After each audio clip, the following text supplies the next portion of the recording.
What is up? What's going on? Welcome to the Weekly Bugle. Not the Daily Bugle, the Weekly Bugle, where I'm one of the co hosts, Tyler, And I'm your other co-host, Jesse. the Jessinator. So we are a comic book podcast.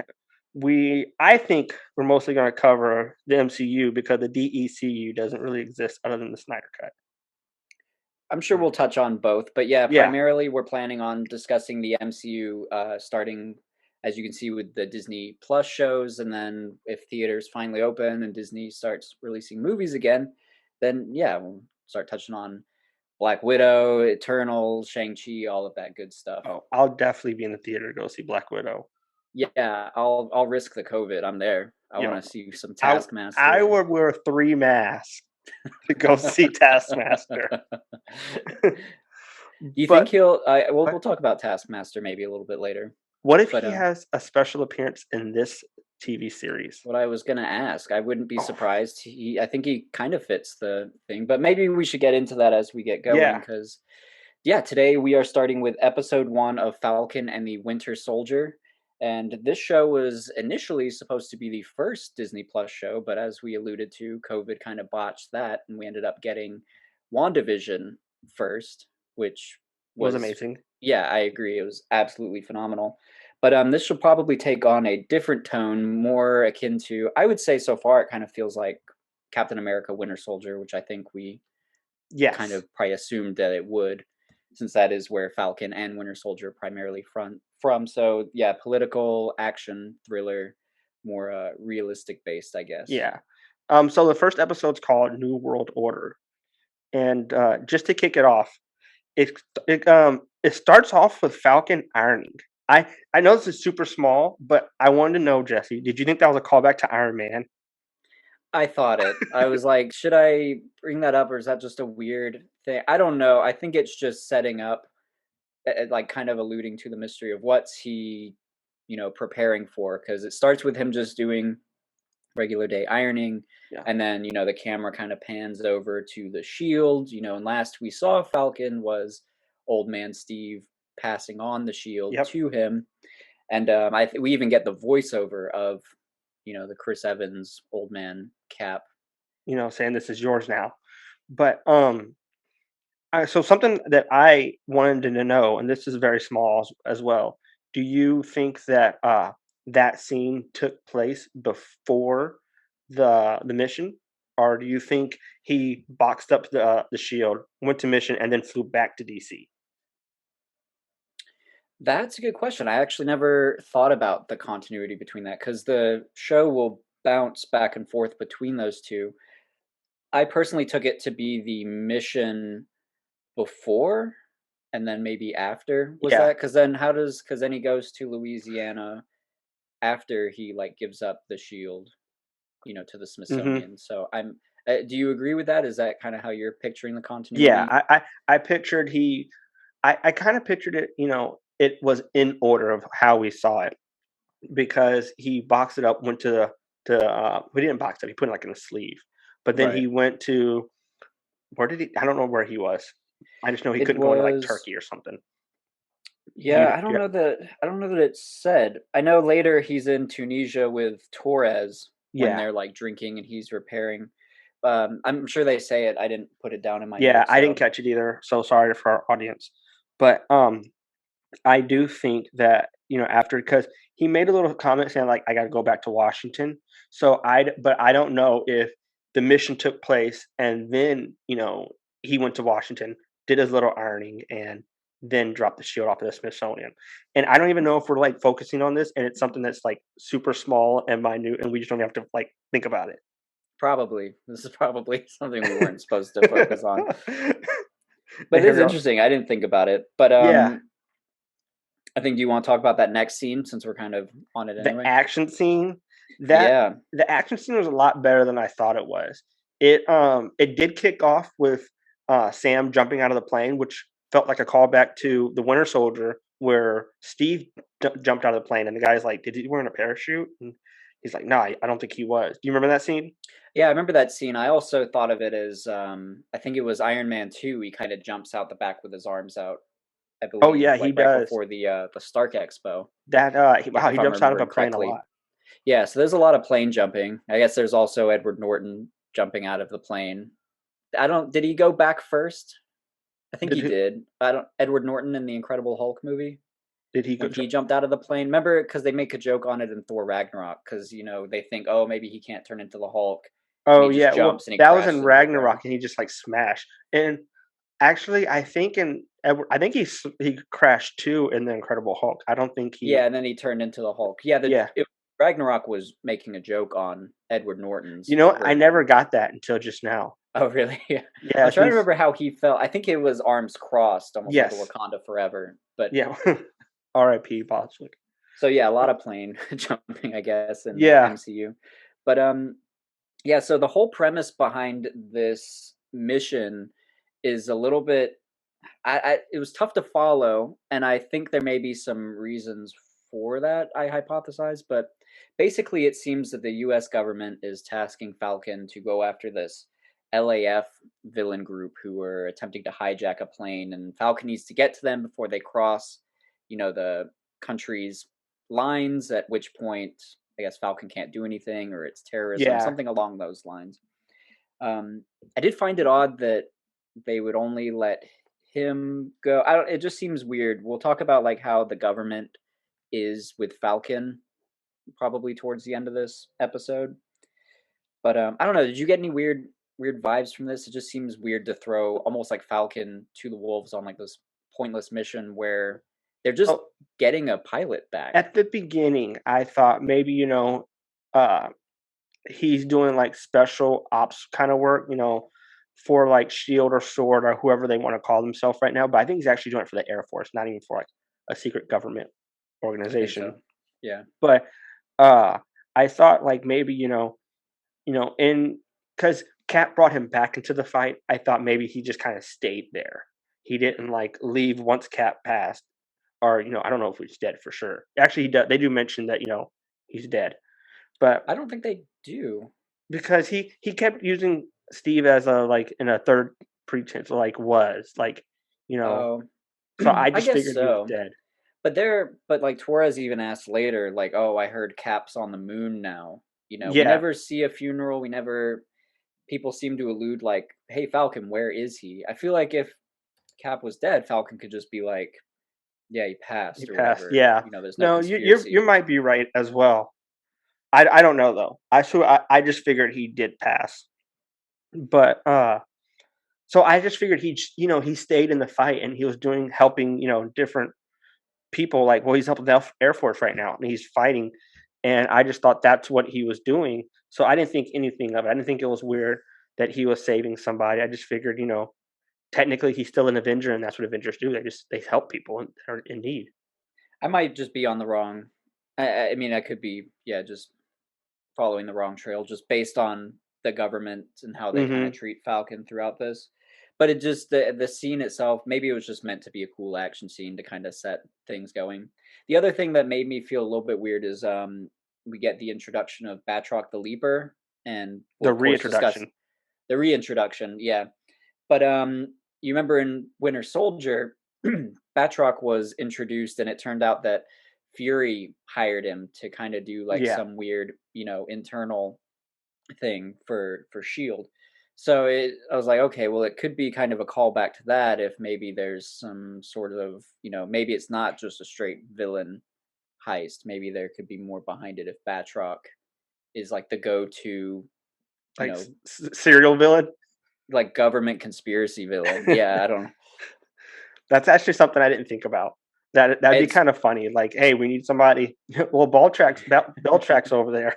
You know, Batroc. Yeah. yeah. We hired the Leaper for this and for that. his So his name is weird too. It like in the comics, it's yeah, Batroc. the Leaper.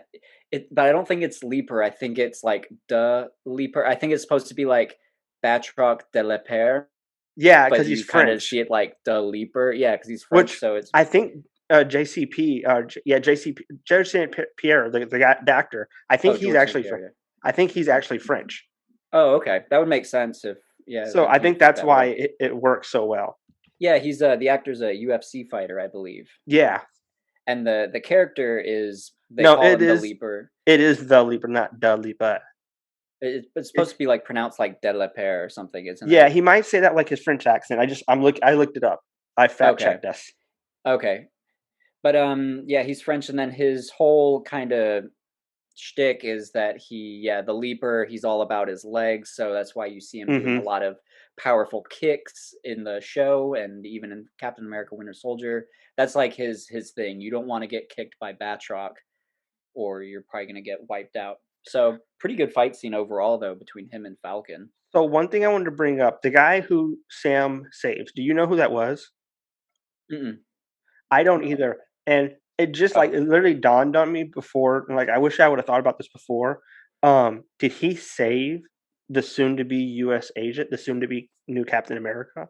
no, Bec- no, it was a different guy. okay, it was a different guy. I didn't know because I like it just hit me. That would have been an interesting turn of events. We don't really know anything about John Walker, although he's going to be the new Captain America as they revealed later. But no, I believe it was a different guy.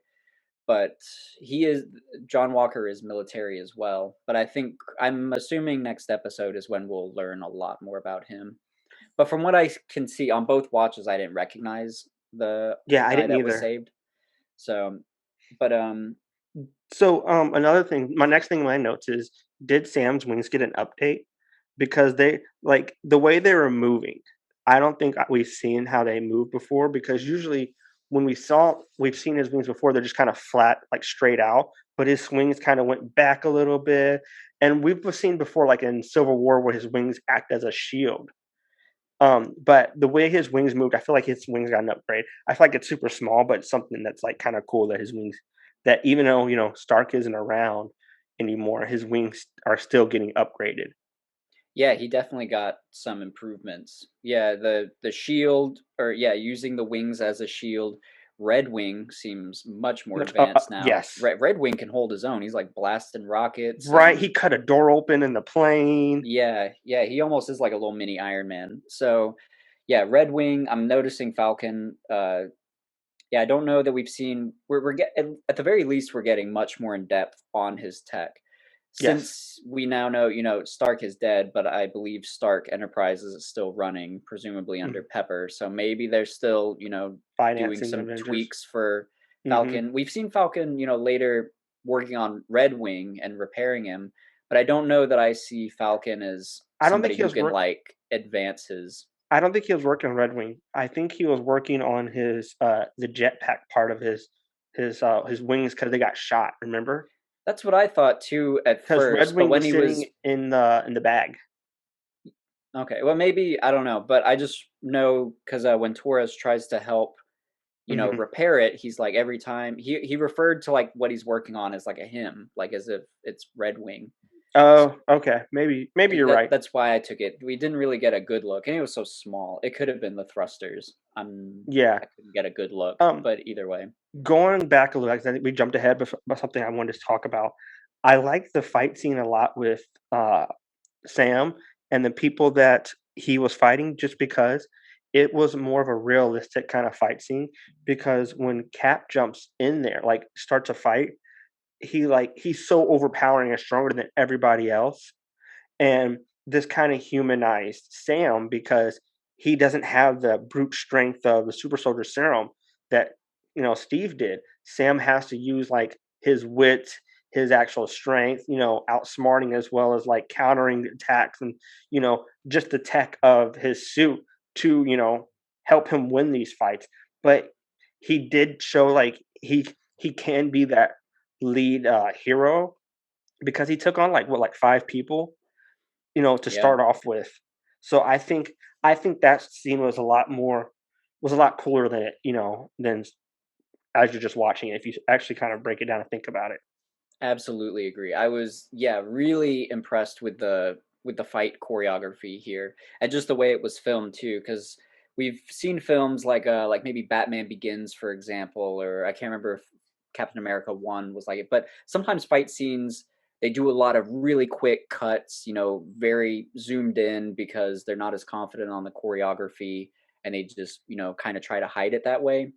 But this, you could see everything, wider, kind of zoomed out shots, you can see everything. It's one continuous motion. Yeah, I was really impressed, and I really liked more of the brutality of it. Yeah. Falcons, throwing people out of the plane, with no parachute, throwing them. You never see anyone die per se, but I always got the Oh, hint no. that Falcons, they're probably dead. But who You cares, you really? I you s want him to be you kind of see the brutal. pilot died, the guy who was flying the plane, he got Yeah, shot, like, in the neck. but Not not by by Falcon. Falcon's Yeah. hand. Yeah, that's what I mean. Is a lot Okay. of times they're scared to show the hero killing people, but it seems like they're almost kind of pushing the limits there. You never see him kill anyone, but Yeah. it's I would kind of presume. But no, the fight scenes are great. Like I love when he uses his thruster to slide a guy into a Yes. wall, and the way he like throws his wings out right before charging Batroc. Yeah, it's showing that Falcon is much more of a skilled fighter, because I think a lot of times in people's minds it's almost like a Batman and Robin thing, but Mhm. in like a bad way in people's minds. Like they think Falcon's like the silly Robin one in the shadow of Captain America that's, not really able to hold his own. You send Falcon in when Captain America is, on the toilet or something, when he's I busy. never thought of him as, like, a silly character, but the Robin is a great analogy. Yeah, because he does have that sidekick. I think a lot of people think of him like that. So I think this episode in itself is doing a great job of letting him take the spotlight and show, yeah, Falcon means business. He doesn't have super soul, still, holding his own. Absolutely loved it. I think they did a great job. And that was just inside the plane. We still get a Yes. tremendous flying action scene right after this. Oh, that's a perfect segue for my next, like, point that I wanna make. Okay. The flying squirrel scene where they all jumped out, the flying squirrels is the suit for our audience that don't know. Right. And Yeah, Batroc and his, villain group are the ones, yeah, using yeah, them, jumping out. and I thought that was really cool, and I know Marvel is really known for their CGI, but that scene kinda looked really real. I Yeah. don't think it was, JCP, Jared St. Pierre, like, actually flying in the suit or whatever the case was. But it just looked cool, and it reminded me of Mission Impossible Fallout, because that scene with Tom Cruise actually did, like, free dive in that scene. So, I was just kinda curious that if, I wonder if they actually filmed it because they're like, "Oh, this has been done before. Maybe we can bring some realism to this." That would be cool. Yeah, if they did something like that. I definitely I guess we should mention, I think when you discuss the MCU, you think of it having, high quality scenes like this and, Yeah, yeah, amazing CGI, but I think it needs to also be pointed out, this is a show. So a lot of times you wouldn't expect that kind of budget, but I'm glad that Disney Plus is pushing out, a high quality movie style budget exactly, to really yes. make these shows stand out on their own. And that really goes to really make a difference between something like, the Netflix shows, Daredevil, Iron Fist, Luke Cage, Jessica Jones, all those. And you can totally see this feels much more like a movie. And Yes. yeah, so I It's think, an yeah, ex very impressive from that regard it's an for a show. experience and not just, a television show. Yeah, and it's a good scene too. There were a lot of parts that were really tense, like like when Falcon's wings, run into that cliff. Yeah. There's like the parallel cliffs, and I know myself and my wife like audibly gasped at that moment when he's kind of like gliding, and he almost, and it's a quick cut to the copter blades that he's about to run Well, into. he, like, And covered his face because he was, like, running through some, like, rocks and didn't wanna, like, mess his face up, and as he, yeah, like, uncovered his face, then that's when he, like, hits not hits, but, like, almost hits the rocks and then flies straight up, not the rocks, the propellers, and flies yeah, straight yeah. up. So, it's like that and then, flying and, knocking people out of the helicopter or catching the guy in the helicopter, the guy he's rescuing. And, Pierre, like, flying jumping out as well, like, things like that, like, it's are really very cool scenes. Yeah, absolutely. And we've kind of mentioned his name a couple times, but we haven't really talked about him. But yeah, Falcon's intel on the ground at this point is a character named Torres. I believe it's Joaquin Torres, but I Yes. don't think they give us the first name, at least at this point. But Torres is a notable character from the comics.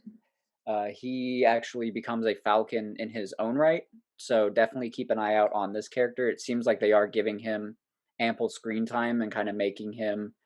They're definitely acclimating us to him. So I'm sure we'll talk about him a little bit more. But just to kind of set the tone there, he is a an important character that we will probably continue through this whole series with. In fact, I have a couple ideas for how they might be taking him throughout this series, but I think we'll talk about that more at the end of the episode. For the audience, Torres, like, so his comic book role, like you said, he becomes a Falcon when Sam becomes Cap, and he gets genetically modified by the Serpent Society. No, excuse me, he fights against the Serpent Society. But he gets genetically modified, and he gets like basically like his wings put on him, so he actually ends up with real wings in the comic book. Yeah, he's like half. Yeah, I guess that's the only part of him that's really bird-like Yeah, is the wings. You know, and if we end up getting this variation of Torres Falcon in the show, which I do think they might be getting to. But there's also something about him being like part vampire also, but I don't think yeah, I don't we'll think they're see gonna that. touch that. I might just the way that this Falcon is created, I think ties in with a Easter egg character towards the end of the episode. So do you want to maybe talk about those two as a unit at the end, Tyler? Sure, yeah, we can do that. Okay. You ready to move on to Tunisia? Yeah. So that is the country that we go to next in this scene, and this is the scene that you'll remember as Falcon and Torres basically sitting down having drinks Mhm. as Falcon attempts to repair. We're not sure Red Wing or his Or thrusters, depending yeah, on which of one of us them. you ask. Yeah. But yeah, in that scene, we learn about the new group that they're kind of fighting against. I forget the name, something Smashers. I didn't Oh, actually Flag didn't. Smashers. Yes, Flag Smashers. I didn't write it down for some odd reason. The only thing I did write down, and literally the only thing I wrote down, was the Steve Rogers is on the moon, and because I thought that might be a Krill Easter egg of like the secret invasion. Yeah, that's what I was wondering too, because it's played off kind of like a silly joke, like, oh, he's at the moon. But we have Sword, who is in space. Sword is Hmm. our basically, yeah, the universe's shield. I don't know if that's entirely accurate, but you get my point. Yeah. So, and we know Nick Fury is up there. So, I mean, Old Man Steve, I believe he has taken on the role of, he could be taking like more of an important role, maybe like some sort of director. So if they wanted to, I think, I don't know. I feel like some of this depends on if Chris Evans is willing to come back, which I assumed he was done. Done. So I've been seeing rumors that he's like in negotiations with Marvel again, but not for solo movies, just for like team up movies. okay, well, it would be cool if he would come back, even if I guess it is just Old Man Steve. Avengers I'd Fall love to 5. have him Yeah. back, but so I'd be interested to see if they were willing to do that. Do you think there's? I guess what would your guess be as to Chris Evans' cameo in the show? Like, Uh, not like a picture of him, but like a. so I don't think he'd cameo on the show. Not at all. I think it would like I could see him more realistically being in Doctor Strange, Universe Madness of the Universe of Madness, multiverse. Multiverse of Yeah. Man. Hmm. And them touching another universe and it showing Chris Evans as a Hydra agent instead of Captain America. I can see that something more realistic and it being like a quick 30-second clip. So it's not something where he has to spend a lot of time filming. He can just pop in the studio, throw some gear on, throw a shield, and be out of there that day. So I can see him popping up and doing stuff like that. But being on set filming for 3 to 6 months or however long it takes to film a Marvel movie, I can't see him doing anymore. Yeah, I'm sure that's if there is an agreement, it is something like that. I'll just do little bit parts like Nick Fury Yeah. does, kind of thing. So that's what I would expect. Initially, if you had asked me before this episode that same question of whether I think Chris Evans will appear, I would have said hard no. He's just gone. Get used to it.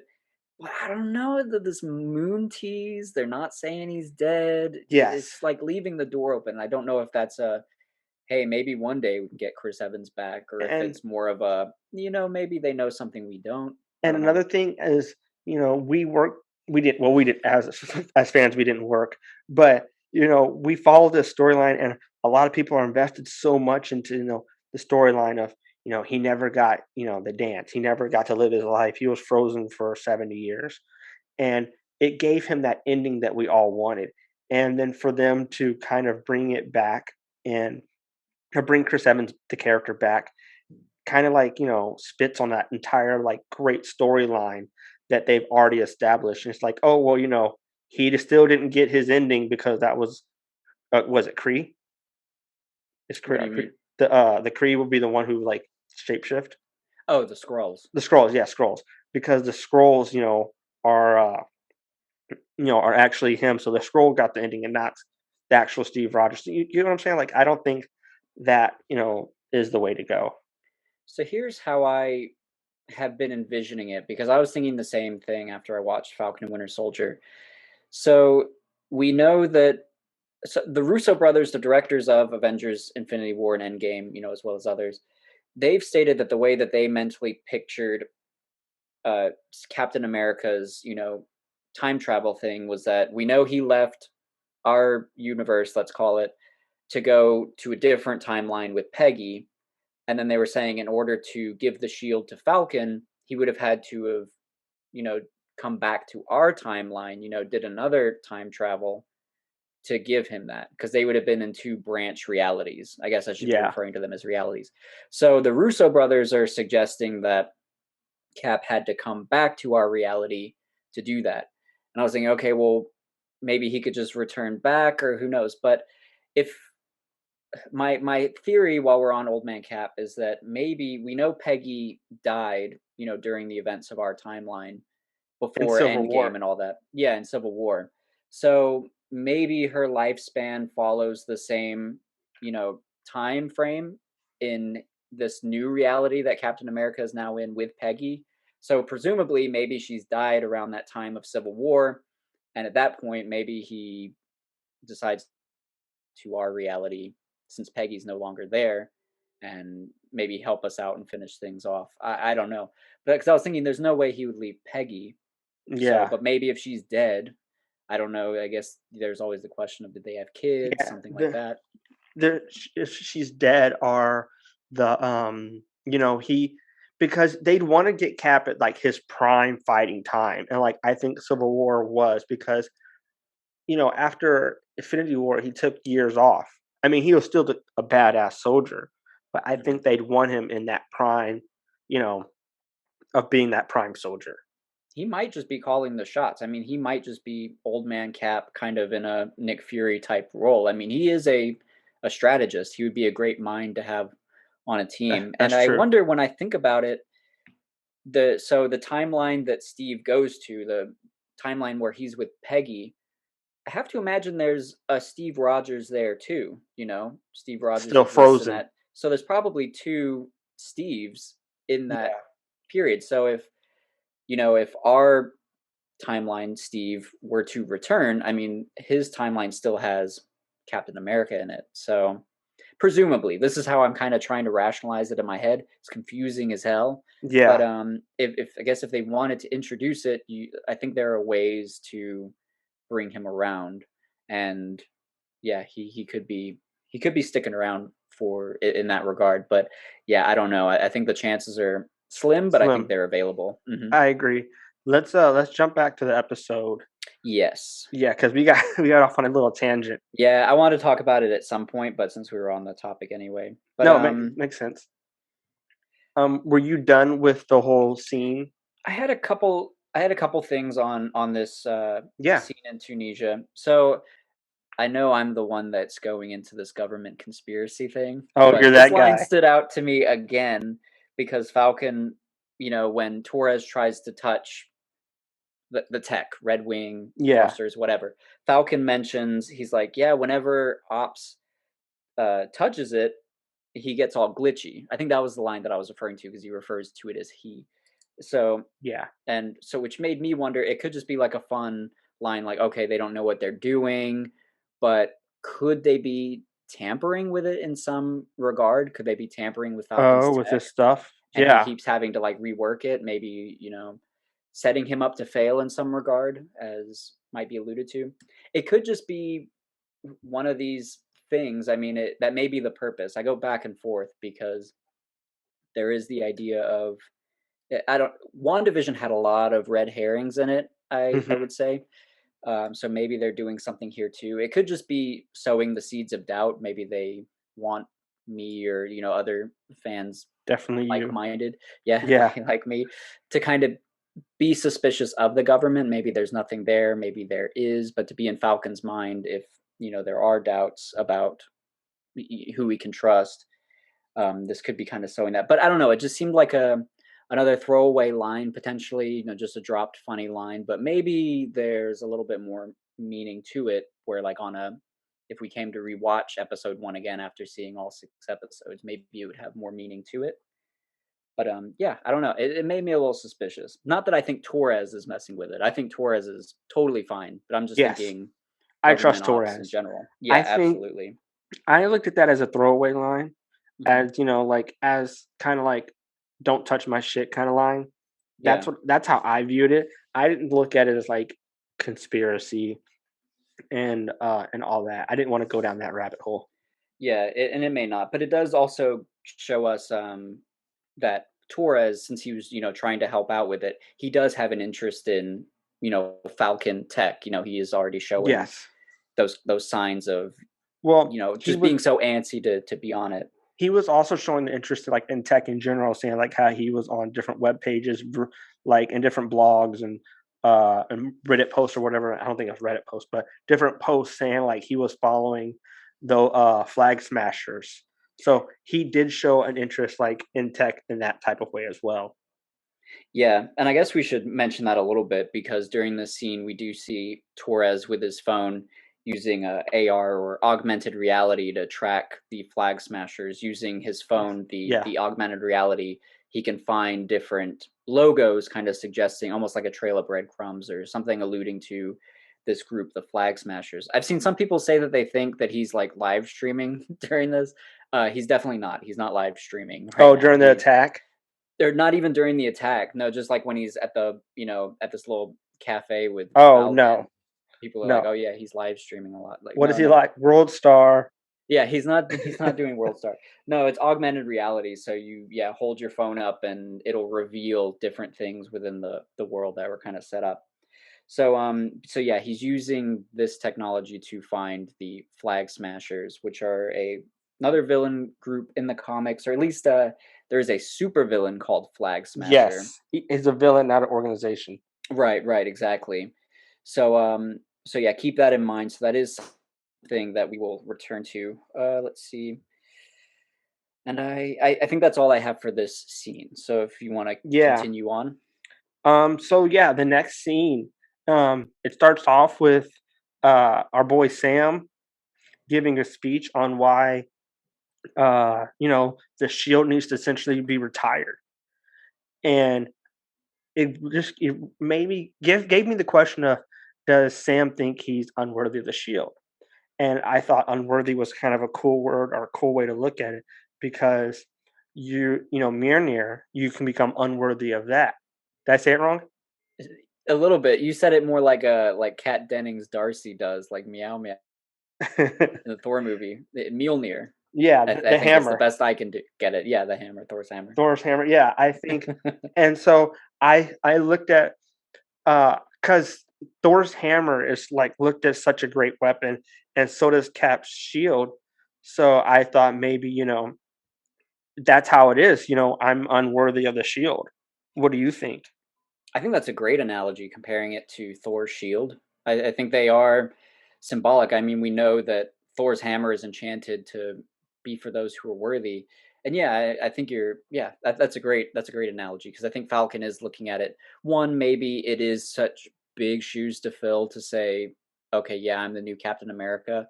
That's a lot. And two, I think there is some level of respect to it of like, I don't want to take your name. I'm the Falcon, you're Captain America. You built up that name, you've, set yourself up, Captain America. is Steve Rogers. You know, you can't just take that name away and swap it to another person. So I think these are some of the conflicts that Falcon is having. So I think it's a bit of both. I think maybe he tells himself that it's that it's more of Steve's uh Properties, shield, yeah, but more of his item. legacy. Captain America, the Shield, is Steve Rogers' legacy, and to kind of take that might kind of undermine it. So in his mind, but I think underlying, I think that's the good excuse. But in all reality, he's probably like, I don't know that I can step up to this and be, you know, the new Captain America, Steve Yeah, Rogers. So he's like, I'll just retire it. I'll just be Falcon, and because call he's it really good there. at Falcon. He's He is really good good at at being. Falcon, but there's Yeah, less there's less weight to being Falcon. yeah, There's a lot tied to being Captain America. I mean, he Captain America, Steve Rogers, he kind of embodies the best of us. You know, he is who yeah. everyone strives to be, and to kind of just be given that shield all of a sudden, I would be nervous to take that too. As cool as it would be to be Captain America, I could I totally wouldn't. see why Falcon would be like, yeah, I don't want to just show up one day with the shield and say I'm Captain America. It's almost like something you need to earn. And I think that's Yeah. probably going to be the premise of the show, is seeing Oh, I Sam like that. earn it, become worthy, as you put it. I like that a So lot. so we see him decide to donate the shield to the Smithsonian, where we always see they have the Captain America like museum little area where you can Hmm. walk and kind of read about him and the Howling Commandos, see the suit. So yeah, he donates that. But I do love all the longing looks. You can tell that Sam is really conflicted about this decision. He's just staring at the shield. Sometimes his eyes even get a little bit teary. So, I mean, first off, Anthony Mackie, phenomenal actor. Seeing him in this is kind of like how I was seeing Elizabeth Olsen in WandaVision. I was like, whoa, I did not know that the actors were this good. And Anthony Mackie is really I'm gl- showing. I'm glad you brought that up because when I originally was like seeing that they were going to do a show, I will be 100% honest. I didn't think Anthony Mackie could be a leading man. I thought, you know, he has to be a supporting actor. He can't carry a franchise, can't carry a legacy, can't, like nothing against him as a person, but I just didn't think he had the acting chops to do this. But like seeing him, do this, and this is only episode 1, so we have so much more material to see. But seeing him do that, like it, I complete 180. He's the man. I did think Elizabeth Olsen could carry a show though, Oh yeah, well, I hadn't seen her in much, but I guess we could talk about her more and another show. separately. But Yeah, but I do agree. But just in comparison, it's like two times now the Disney shows, two for two, they're leads. I know Sebastian Stan as Winter Soldier will be kind of like a co-lead, but this first yeah, episode I think really was on Anthony Mackie the most. I think he was the lead of this episode. correct. And yeah, I just love that during every moment I could almost like read his thoughts. He was really displaying that emotion so subtly. Just the conflict, doing what he thinks is right. You can see the anguish. He's like, I don't know that I should give up the shield, but also I feel like I should. Just yeah, that unworthiness in his own mind. And yeah, I just love that. Also, I like that they had Captain America. Every time Captain America is like on in a frame with Falcon, he's on his left, which I thought was just like a fun little Oh, I callback didn't to notice that. Winter That's Soldier. kind of cool. Yeah, they always have him on the left. But yeah, I can't praise Anthony Mackie's acting enough. He did such a good job just with the drama, but then also he's carrying the comedy. I think he's just really charismatic. Hmm. So yeah, great job. And yeah, also while we're there, we see uh, Colonel Rhodes, Yes, James Rhodey. Rhodey. Hmm. And let's see, do you want to talk about Rhodes for a second? Rhodes Talking had a a lot. very small part. The only thing I wanted to mention about Rhodes was that I really appreciated that he had glowing dots on his legs.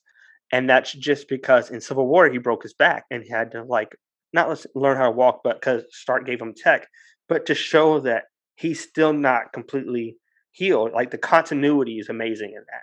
That's what Oh, I wanted. I totally missed that. I didn't even notice his legs. I didn't even think about it. That I'm Yeah, so glad you caught that, because I two times watching, I never yeah. noticed. I saw so the first time I saw it and I paused it and I was like, "Babe, look, his legs are glowing." And she's like, "Why?" And I was like, "Because." And then, like, I went into it. And then, like, watching it the second time, I almost missed it. But I had to look to, like, double check to make sure I saw it. But yeah, it's they're not glowing. He has, like, little dots, like, where his knees are. And then I think, Right. like, right under his hip where, like, his kind of his thigh quad area. But it's That's actually, cool. like, a really cool the continuity of Marvel is always amazing. Everybody knows that. Yeah, absolutely. And I'm glad that Rhodey was used here too. I mean, they're both military men. Rhodey is in DC because he is working, for the Air Force. When you So said DC, I just, like I think was of like, "No, he's." comics. Yeah, I was like, "No, he's not." Like, he's Marvel. Go No, in ahead. Washington DC.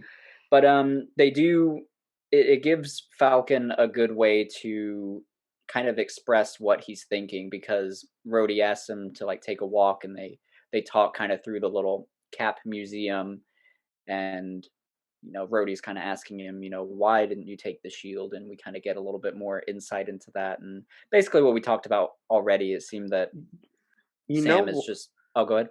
you know what? Rhodes is going through the exact same thing as Sam because Oh, yeah. and I just thought about that because Rhodes lost Tony, Hmm. Sam lost Steve. They're going through the exact same thing, and maybe this scene was more like a support system for each other because this is a tough ordeal for Sam giving the shield away. So Rhodes is there kind of being like a rock for them because, he doesn't know how he's gonna act.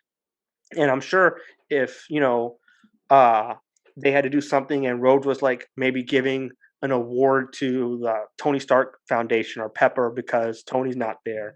I'm sure Sam would be there, to kind of be his rock as well. Yeah, yeah, totally missed that comparison too, but you're absolutely right. They are both kind of taking on the mantles of their predecessor, I guess you could Yeah, say. Yeah. Which maybe I mean Falcon is still Falcon, War Machine is still the War War Machine. Machine. He's not Yeah, becoming Iron Man, but he is essentially the new Iron Man in that he's using the tech and flying around yeah. kind of thing. So yeah, they are very much um yeah, in the same league there. And not to mention it was announced too that War Machine will have his own show on Disney Plus called Armor Wars. So I would be curious to see if maybe Falcon will show up there too. So I know that, and like I don't want to touch on it too much because that's its own Right. show. But I don't think it's his show. I think they're going to kind of introduce Ironheart as well. I think isn't she getting her own show? I thought it was going to be both of them, but I might be wrong. It could be. I'm sure anyone armored will probably Yeah, be in there. Pepper will be in there with her rescue machine. Yeah, maybe. I would prefer it just be Don Cheadle's War Machine, but Yeah, either way, yeah, so expect that. Do you think we'll see Rhodes in the show more in this The Falcon and Winter Soldier? I don't think so. I think it's going to be like just that one scene pop. Um, Not unless something happens where the government or military have to take action. Mhm. I don't think he's going to be in it. Yeah, the only reason that I would maybe think that he would show up would be at the end if maybe this is kind of teasing up the Armor Wars show in some That's a good regard. idea. Yeah. But that would be I know it was stated that in an interview, I believe it was maybe the director of the show or the showrunner was saying that there were three Marvel properties that he can think of like offhand that Falcon and Winter Soldier would, I guess, lead into. Hmm. How much it maybe they just reference, I don't know. But so Armor Wars is one that I would consider kind of on the league with Falcon and Winter Soldier. Yeah. Just kind of have like that same tone.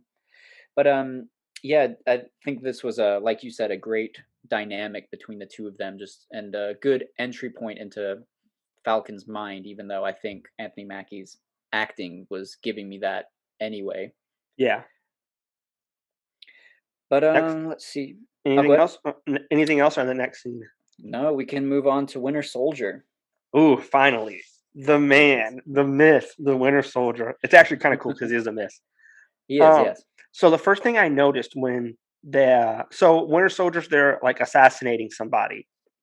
Um, Somebody who probably was against Hydra at the time because this is a flash or a dream sequence. The first thing that I noticed though was Winter Soldier's hair wasn't as long as it was in the Winter Soldier. Oh, So really? Oh, so yeah, this is like.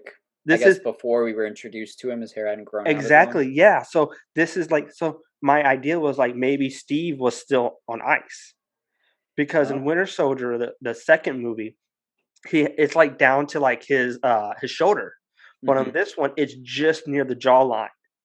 Oh, So okay.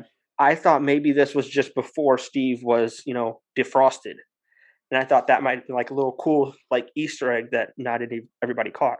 Man, that's an insane level of detail. If that's on purpose, their continuity Yeah, I is know. crazy. I didn't notice that either, but I could totally see that they would go to that level. Um, That awesome catch, by the way. I did not Thanks. notice that. When I was first watching it, I thought maybe like because I had seen the trailers, but his hair's always short in the trailers, Mhm. and I didn't realize it was a dream. So I thought maybe he's working for our government now and being an assassin for our government. And I was Right. like, but then I saw the silver arm with the star on it because I Mhm. didn't see that right away. Because now he has the black and like goldish vibranium arm. Right. And so that's what I thought originally, but it is just a whole dream and it's kind of a cool dream. Um when he did kill that Asian kid though, I did think like it has meaning and which we will discuss later, unless you want to touch on it now. But I was like, that's odd. Why would they show him like he completed his task by killing that old guy?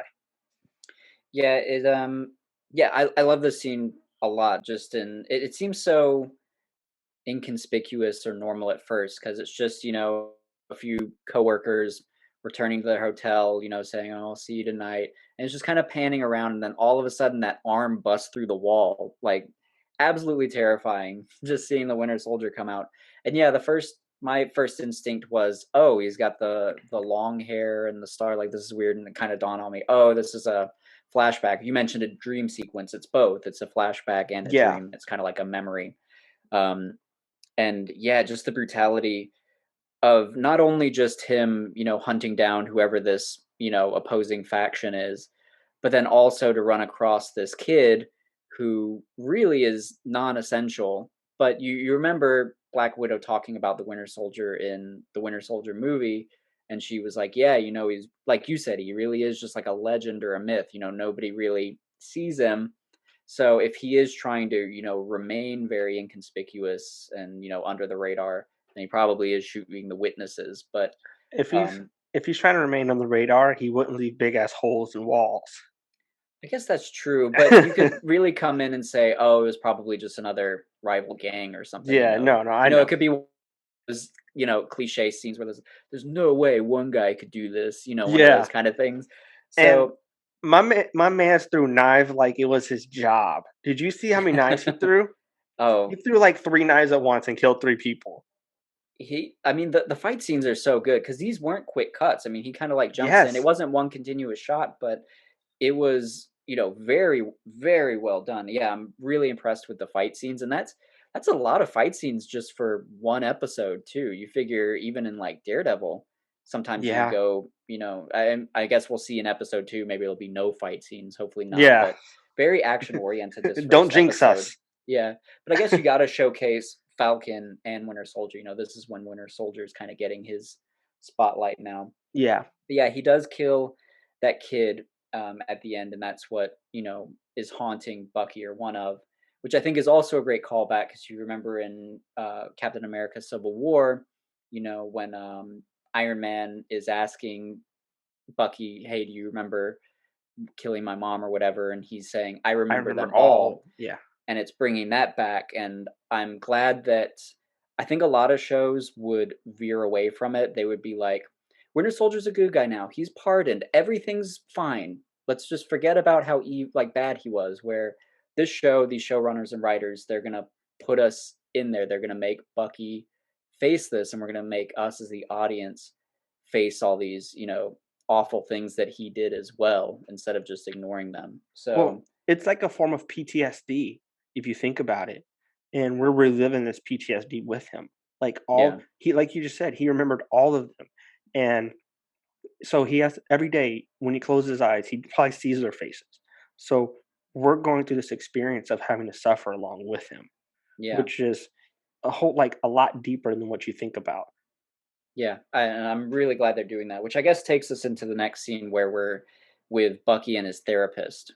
what Or before so before well, I he guess gets he wakes up in the apartment. Yeah, yeah, go ahead. so he wakes up on the apartment, and that's another callback to Winter Soldier. There's a lot of callbacks to Winter Soldier because if you remember at the beginning of Winter Soldier, Sam is talking to Cap, and he's like, "How's it feel being back?" And he's like, "It's not the same." He's like, "It's the bed." It's like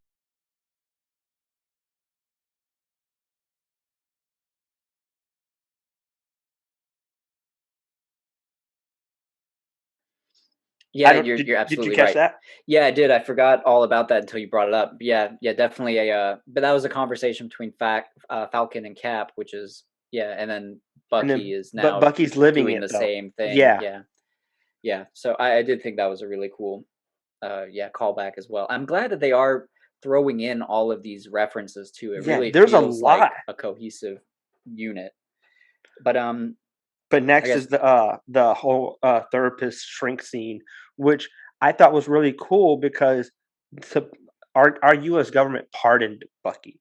Our US right. government would normally be like, "Oh, we have this weapon here, let's kinda use it for our own our own, what we Yeah. need," but instead they're like, "Hey, you suffered enough for the last 70 years, we're gonna just pardon you, but you gotta do mandatory therapy." Well, his mind has been fixed essentially too. Mhm. 'Cause I believe it was Shuri, wasn't it, that during Wakanda she was able Yeah, to, yeah, clean his mind up or whatever. He's no longer, at under the brainwash. yeah, yeah. You can't read off that list of words and activate the Winter Soldier. Presumably, we haven't seen anyone try, but Yeah.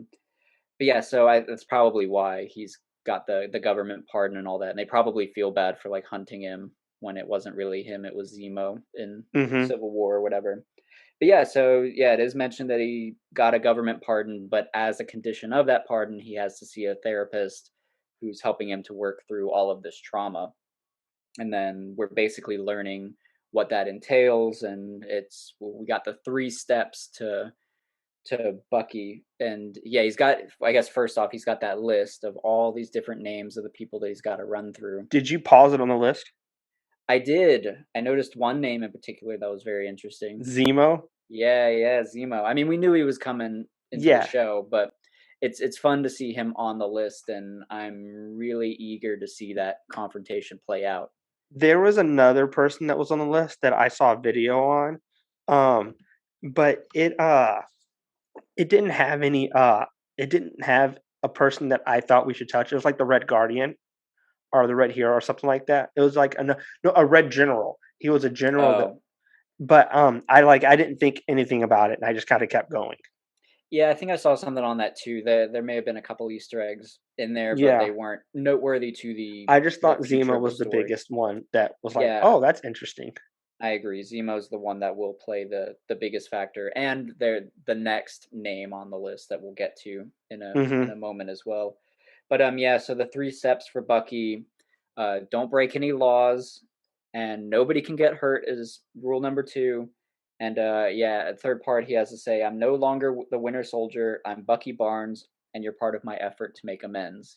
Kind of like the what is the one that you Like the Alcoholics Anonymous. yeah, exactly. My name's Tyler Johnson, and I'm a recovering alcoholic. Are you making amends right now to Maybe. me? No. Oh. But no, it was really cool, and you actually see, like, a little scene where Bucky's doing it, but he's doing it his way. He did Mhm. hurt somebody, he knocked the fuck out that guy. Yeah, he broke But both first 2 rules. yeah. But, well, did he really break the rule number 1? Like, did he break a law? Well, he was, like, hijacking into her I car, guess which I that's grand theft. yeah, and I guess assault would be a rule Yeah, too, okay. part of the Okay, I guess he did break a couple laws. But, but he's doing it his way. He's Yeah, trying to make amends. And he even called the cops on that one lady and, gave evidence so that the cops could put her away. yeah. So, he's kinda like a vigilante right now, which is kinda interesting. Yeah, I was before we started the show, I was or before, I watched Falcon and Winter Soldier, the first episode. I assumed maybe he was working with the government, like maybe he was like Yeah. the way Falcon is. But yeah, it really isn't. It seems like he's just kind of a citizen trying to, figure himself out. I mean, he'll of course get called into action as he always does. But yeah, very interesting to see where Bucky is at this point in time. I also found it interesting and not surprising, but the therapist says that Sam's been trying to get in touch with Bucky and that Bucky is just not responding. So this seems to be a pattern for Bucky is that, and the therapist calls this out. He needs to make, relationships with people. He needs to be more social, and that he can't just be a solo act. And she even says that in her experience, loneliness is like the biggest hell Um, after everything he's been through. I'm glad you pointed that out because there's 2 points I wanted to make about it. The first one being, I think Sam's kind of, hitting him up because Sam's the type of person where he wants to help people. Remember in Winter Soldier, he was leading a group of people who were suffering from like PTSD and they were kind of struggling to come back from war. So Right. Bucky coming back and trying to adjust to civilization, I think Sam's trying to help him, but Bucky's kind of shut off. The second thing is my boy Bucky had a flip phone, and I think that's because of his age. I don't know. Did you notice that? No, I didn't catch that The either. when I caught it the second time, I didn't catch it the first time. When she's looking at it, you can see her shut the phone and then toss it back at him. And I was like, oh, "Wait, did she just shut it? Like, how do you shut like a smartphone?" And then so he has to have a flip phone. That's the only reason that could get shut. I think technically there may be a new phone that is now flippable. Like they might The be fold, like the going. Samsung Fold or whatever. Yeah, I think there's that, But but that's still, that ain't but what, she's that's not what yeah, Bucky that's not has. what Bucky had. That's not, Bucky had a flip phone. he has a burner or something, yeah. He has a So, burner. but yeah, no, I think we will see, like you're saying, his age. Like there are a lot of nods to him because they even say, what is he, 104, 106, Hmm. something like that. And yeah, so I like that little touch that he would be kind of, catching up in terms of technology as Yeah. well. Well, if you Um, remember, like, I'm sorry to cut you off, but in no, you're Winter good. Soldier, like, Cap had a list of things he had to catch up on, like Star Yeah, Trek, internet, Google, like, and then Sam gave him a Marvin Gaye album. right, So right. there was like things that he had to catch up on. I guess Bucky's doing the same thing. Well, I guess they're both the same list style too. Yeah, they both have like a Yeah. little paper book instead of, having like a notes app on the phone Yes, or something. Yeah, exactly. he's jotting it down on paper. So, but the therapist at one point asks him what he wants and he states that he just wants peace, like that little moment that he had in Wakanda while he was resting up after Shuri, cured him of his brainwash or whatever. The therapist calls bullshit on it though and says that that's not what he, truly wants. But they never really. I think she asks him. She's like, what are you gonna do with your freedom? Or what do you want out of this?" And it kind of just cuts away. We don't get an An answer. answer. Yeah. Do you have any idea what it might be? I'm sure Bucky maybe doesn't know what it is yet, but towards the end of the show, do you think there is like a like an end like lesson for Bucky that he needs to learn?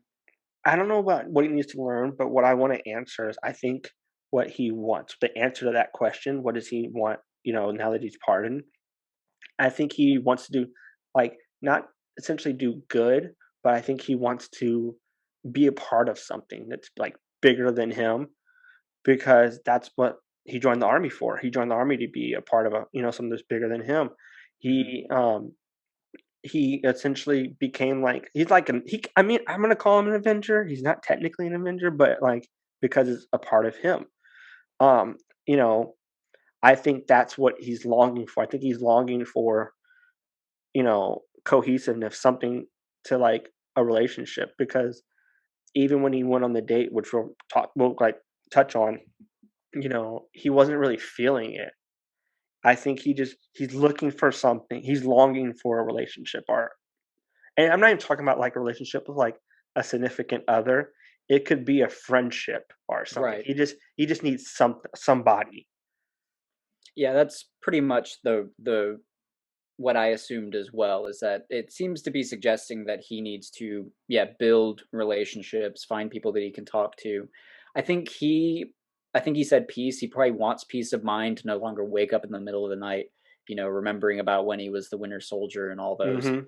terrible things he did. I'm sure he wants relief to not have to worry about that. But I think what the therapist is suggesting is that the only way he'll get there is if he does start building relationships and find people that accept him and can help him move on and get past that. And I think you're right to call out that Falcon, used to do a support group, because that kind of makes him the perfect person to team up with. They're, you Exactly. know, because they both know Cap, they both know Steve Rogers. They have that connection. Sam is trying to reach out, and he is a person that can be very helpful. So, and we know that the show's called Falcon and Winter Soldier, so we know that they're going to team up. And Mhm. the fact that Sam is reaching out, I would imagine the therapist is going to be like suggesting talk to Sam, go meet up or whatever. Yeah. So their paths will cross. I'm assuming in the second episode, unless that's going to be strictly characters we haven't seen like Zemo and Zemo John Walker. and, Agent Carter also, she's supposed to be in it. Oh yeah, yeah. We're supposed to see Sharon Sharon Carter at some Carter. point too. But you want to move on to the next scene, another Yeah, Bucky scene? Bucky, so Bucky is kind of hanging out with Yuri, the older Asian guy, Yeah, and Yuri Nakajima. yeah, I'm glad you got his entire name because I wasn't gonna try and say that last name. But he's hanging out with Yuri, and my first thought was, "Oh, he's hanging out with Yuri because of the age." Yeah. They're both almost 100. Well, Bucky is 100. That Yuri's almost 100. So I thought maybe he could be reminisce about old times, and that was my first thought about why they're hanging out. You later on you find out it's so much deeper, and than the age thing. Yeah, that my initial reaction, it took me a minute because I was like, "Oh yeah, even though they look very different in age, they're probably that Yuri is one of the closer people to his age group, so they would be Yes, able to kind of talk on, a more so, but then I was like, but the therapist said he doesn't have any friends. He's not talking to anyone. So why is he hanging out with this random, guy in Brooklyn? Which, by the way, I think it's cool that they're back in Brooklyn. That's where Cap and Bucky yeah, grew that's up. where they're from. So, but yeah, no, it was the same thing as I was wondering, why is Bucky hanging out with this guy? What is the? It took me a while to realize what the significance of it was, and then like my heart sank, and I felt Yeah, like mine too. so awkward when we figure out that yeah, Yuri Nakajima, his son, was the one that Winter Soldier killed back in that hotel we saw a scene of, and Bucky is basically, we can presume, been getting lunch with Yuri all these times, trying to work up the courage to say, "Hey, I was the one that I'm killed your son." sorry. Yeah, but he just hasn't been able to. And I was thinking, I wonder. I mean, of course, that conversation is awkward like that would be that would be a tough conversation no matter Yeah, what. But also when you factor in how Stark reacted to Winter Soldier, Steve was accepting. He was like, Bucky was brainwashed. This isn't something he can control. And when Tony learned that Bucky had killed his parents, Tony didn't care. All he said was, he you killed killed my my mom, mom. and he Yeah. just reacted. So you have to imagine now Bucky's thinking, okay, the worst, nobody's going to accept this. It's just going to be worst case scenario every time. So I would imagine that's playing in his mind with Yuri. And man, that's tough. That's such a awkward one. I'm glad that they're doing that. I'm glad that they're forcing, they're not letting Bucky off the line for everything Winter Yeah. Soldier related. But oof, yeah, that was a stinger. But So Yuri hooks him up. yes, I'm glad you brought that up. Yeah, Harry hooked him up. She asked if he liked games, and one of the games, I forget. I think it was like that one. Battleship. Oh, No, he suggests Pinochle. yeah, Pinochle. Do you know when Pinochle was invented? When? In the 10th century. So, So Bucky okay. showed his age because Pinocchle's like an old ass game. That's Oh, the okay. No, Yuri suggested that. Yuri suggested Pinochle, and oh, Bucky but was like, like, go ahead. I think the girl, I don't remember her. Is it She was Leah? like, I don't know her name, but she was like Pinochle. Like nobody plays Pinochle, or like something like, Yeah. what's that? And like, but Pinocchle's such an old game, and that's an older game where he probably was really good back in the day. So I Well, thought that she was showed up super with fun. Battleship. She Yeah, she popped up with Battleship. Not exactly like a modern game either. Maybe that is more our generation. board game. I don't know. That was kind of phasing out even when I was a kid, and Yeah, I'm almost 30. yeah. I'll be 30 So this year. yeah, so But I but thought yeah, Pinochle was super funny. I have no Uh, idea what Pinochle is. it's a card game. So oh, it is okay. Yeah, my mom played it. That's the only reason I know. She's almost in her Oh, 60s. okay. I just ate sure. The um so another so you like you said he hooked her up, and another small Easter egg was when they're on the date. She's like, "Man, you can really drink." Um, well, with the super soldier serum, remember in the first Avenger Oh yeah. When Bucky Cap thinks Bucky died, he's trying to get drunk and he can't get drunk, and so with the super soldier serum, Bucky can't get drunk either. So he drinks and drinks, and there's no he just doesn't get drunk. Great catch. Yeah, that one twice. I was like, "What is that line referencing?" It felt like okay, there's some point to this, but I couldn't pick it up. The other one that I liked was when Bucky says, "I haven't danced since 1943." Is Yeah, that when he was with those two girls and probably. small Yeah, that was probably Steve? 1943. Yeah. Yeah, I thought that was a fun callback. Also, um, I do like that Bucky's brutally honest about his age. He's like 107. oh And yeah, like, and as soon as he said that, I was like, man, he needs to work on that. Like, he'd probably be like 27 right now or something, or yeah, maybe like 22 or something. I don't know how old the man would be, but I was like, he needs to work on that because, telling people that he's 107 isn't the thing. yeah. He's just constantly struggling to relate to people of, I guess, his perceived age group. Because yeah, Yes. he is 106, whatever he says, and but he looks like he's 30s. Yeah. So everyone else his age, he still can't relate to them, or he's talking about how he doesn't understand the dating apps. He's seeing Yeah. like tigers or something. I don't know what he's on about there, Yeah. but I don't know what Tigers was. I was like, Tiger I was like King? Tiger King. Yeah, I Yeah. don't know. That's what I thought too. I was like, there's no Tiger King dating app. Yeah, I don't know. So, but he's talking about that, and yeah, he's just constantly struggling to make these connections with people that aren't, that are younger than him, or just to blend in, like you said, with the flip phone. So I guess we'll see that continue. But yeah, I don't know. Bucky has such an interesting dynamic. What were He you about to say? Another thing I like that Bucky did was his excuse about like wearing the gloves. He's like, "Yeah, bad circulation." Like he has his excuses like on lock. Like I wonder how long it took him to come up with that. That excuse of why he always wears gloves. Probably in those 2 seconds right after she asked is probably when he. I don't know. Maybe people ask all the time, but at first I was like, okay, he's just lying. But I guess you wouldn't want to reveal the arm and maybe go Yeah. into, yeah, I was the Winter Soldier. It's probably a lot for How does anyone, but how let does one alone a night first stands date. happen? Does he wear gloves and like a long shirt the entire time during a one night stand? Maybe if that's even happening. I don't know that I he's don't think it's out there. happening, but if it Yeah. did, I thought like that's super weird. Yeah, I don't know. I'm guessing. I guess cross that bridge when you get to it, kind of thing. Or yeah, maybe he is just a shirt on all the time kind of Yeah. guy. Are you to kind of wrap that scene up?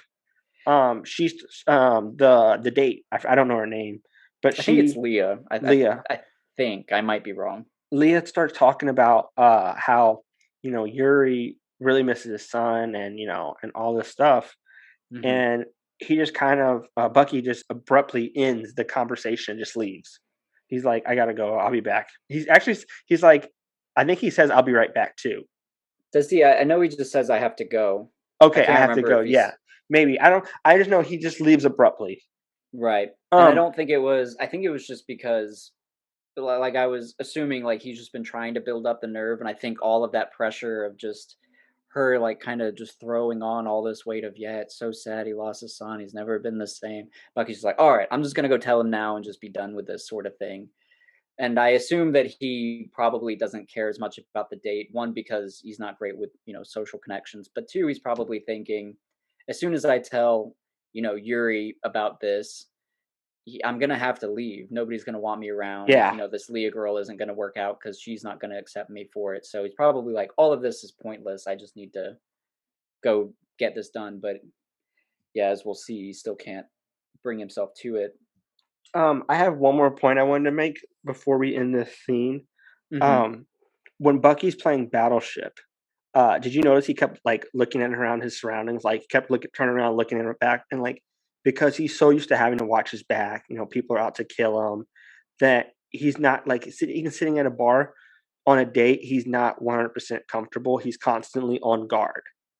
Oh, okay. I actually wrote Bucky continues to watch his surroundings. He isn't comfortable. So I just thought that was like a cool.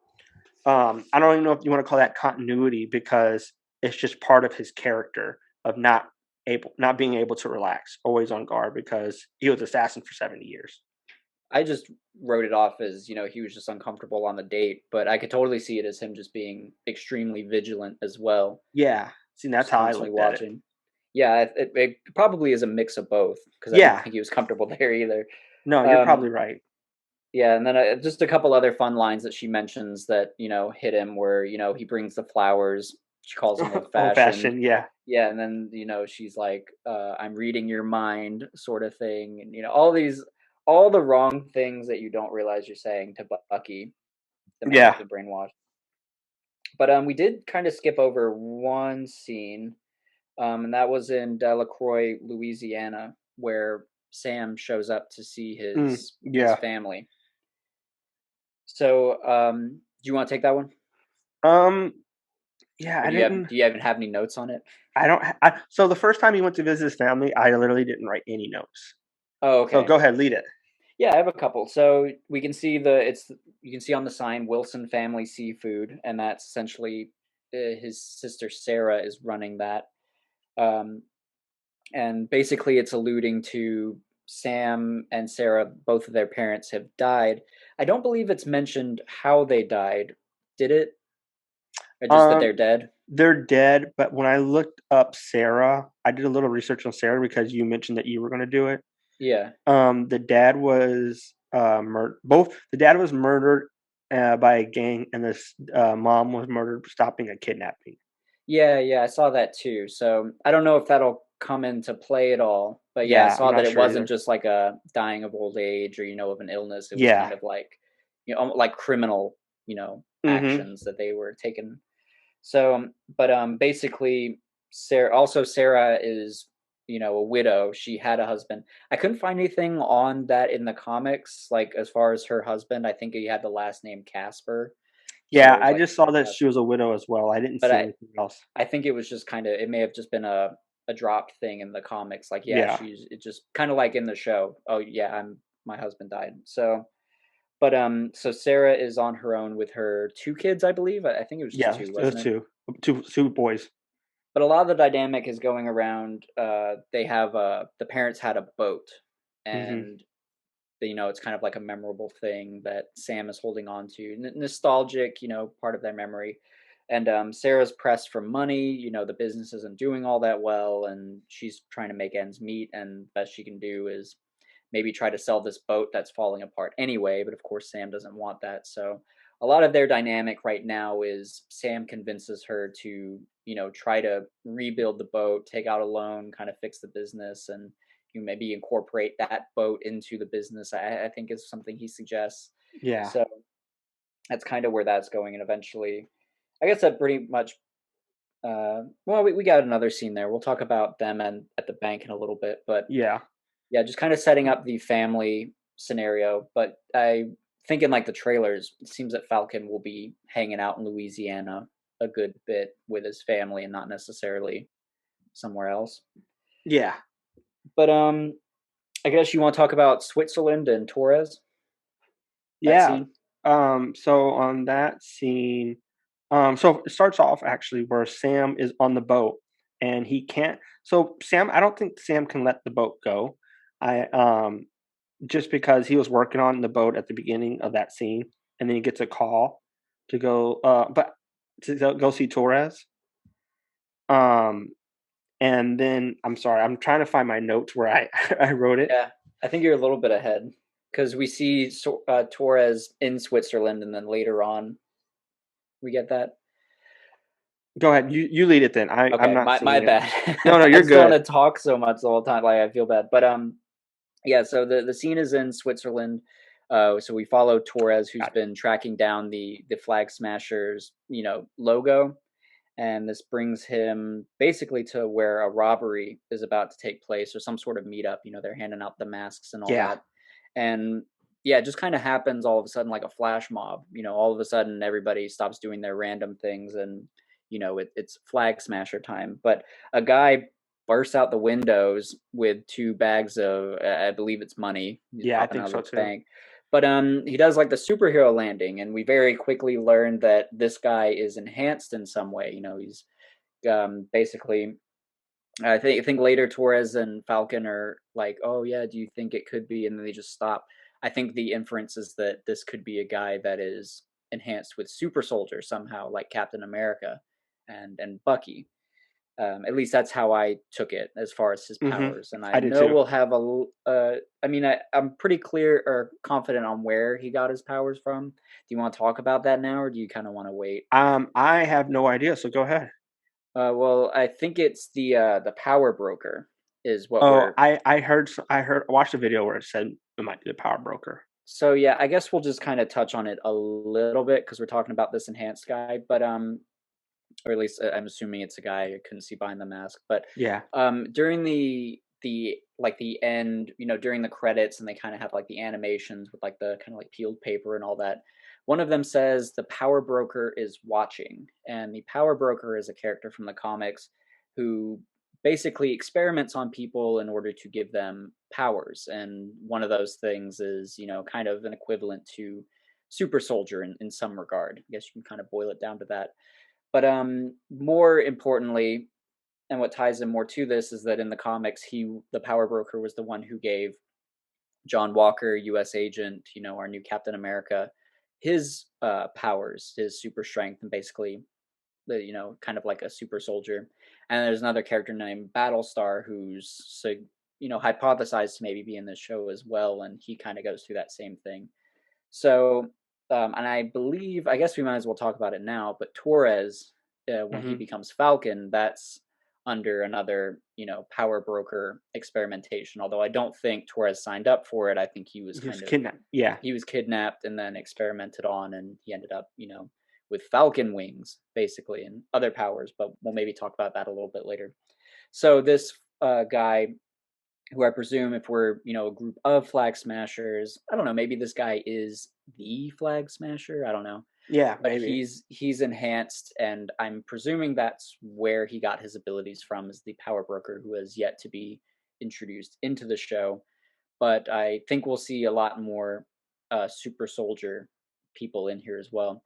Another indicator to that is during that end credit scene, or not end credit scene, but just like the animation, under the power broker's watching quote, there's an image of like a very short blue vial, almost kind of looks like a bullet, but it's like the same color liquid as you remember those blue packs that Winter Soldier stole from Howard Stark after he killed them? Remember in like Civil Yeah. War there were those other Winter Soldiers and Yeah. they had like that blue liquid. It looks to be that same thing, so maybe See, it's doing some sort of play on that. I didn't watch the credits at all. As soon as the Okay, show yeah. ended, I turned it off. I was hoping that there would be an end credit scene, but Oh the well, second time I watched, I tried to pay more attention. But I like they have like a Mask of Zemo I and paused it and like slowly scrolled through the credits, and like if I saw a scene, like I played it, but otherwise, like I just turned it off. I was like, yeah, I'm not watching this. yeah, no, they have some interesting ones. That was the most, that was like the biggest one to me, at least as far as what I could notice. There was maybe an allusion to like it maybe alluded to another character that could be Hmm. introduced, but I guess I'll probably won't mention it here. Just we'll just save that in case he gets mentioned later, because then it's like a whole other thing we'll Yeah. get into, and it'll probably be in episode 2. But yeah, so that's the gist of my theory, is that the power broker is somewhere out and about experimenting on people and giving them abilities. I should also mention in the comics, a lot of people don't survive the experimentation. So this guy that's part of the Flag Smashers, he It might was be, badass. yeah, he might have been like one of the few to survive whatever's going on. And I imagine John Walker will probably get the same treatment. Hmm. So the power broker probably typically not a great, guy, but I don't know, maybe we'll see the government in works with him too if he's cranking out super soldiers. Yeah. Because I guess while I'm on it, I'm gonna go long winded again for just a second. But No, you're good. there are references in the Marvel universe already about a Weapons Plus program. In fact, in the Incredible Hulk movie, when General Ross, he gives Emil Blonsky some, he's like, oh yeah, I can make you, take all the knowledge you have now, put you in your younger body, all that sort Mm, of stuff. He I has remember like that. a super soldier type thing. And on it, it says like Weapons Plus on it. So typically Weapons Plus is something like Weapon X, like Wolverine. Wolverine, yeah. And then Captain America, I think, is technically Weapon One, maybe, or something, Weapons Plus Program One or something along those lines. So there is already an ongoing thing with enhanced individuals through like a Weapons Plus program. So maybe Power Broker is tying into that in the MCU. But I guess we'll see. But do you have anything to add, Tyler? No, I I know we just still got a lot on that scene. yeah, the only thing I wrote on the scene was place getting robbed is the person enhanced, and then in the comic, Flag Smasher is one person at an organization. Right. And Um, Torres shows off he's pretty badass too. I don't know. I don't think he's badass. I What? like he pulls his gun out, says, I don't know the jurisdiction, which is not something you want to tell somebody because it clearly states it clearly shows that you don't know like what you can and cannot do at that spot. And then he gets okay, he was badass against fighting that one guy who was like I forget what the person was doing, like fighting a cop. Oh no, the cop attacked him. Right, right. And then so like he was badass there, like, okay, I'll give it to him. He, rolled him over and everything. But Hmm. then the enhanced like fucking picked him up and like flipped him and threw him on his back and then like just kicked him in his face and knocked him out. He was out like for at least 24 hours. Yeah, but well, he wasn't gone that long, but No, no, I know. I'm the dude exaggerating. was enhanced. I was mostly talking about how he took out that cop, Top. pretty Yeah. quickly and it was some skills. So he's got some moves. But yeah, I mean, just the fact that he, even took on that enhanced dude too, and I guess lived to talk about it. Yeah, I mean, he did get stomped pretty hard there, but he Yeah. got some valuable Cause footage. He's at least got the smarts, he also to said film like it. his orbital socket was broken from the Ow. one kick, stomp, Okay. whatever. Because when later when he's talking to Sam about the interaction he had with the enhanced guy. So would that affect his vision at all? I'm not too familiar. He just seemed like kind of cut up. Yeah, I mean, I guess I'm not a doctor. I'm not a trained professional for for our listeners. Yeah. I would just think like depending on how it's broken, maybe it's like a fracture or like maybe a chip because like a fracture and a break are like the same thing. But they'll say like, "Hey, my arm's broken," if like a little chip comes off. So Mm, maybe like depending on how bad the fracture is, I would say. Um, but I don't think it's going to affect his vision too much.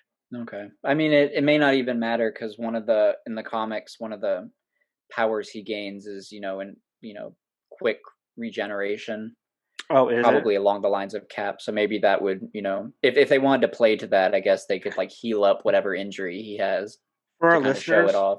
For our listeners, he gets those wings because from the genetics of red eye. What's Falcon? Red Wing. Red wing. They take the DNA from red wing and stick it in him.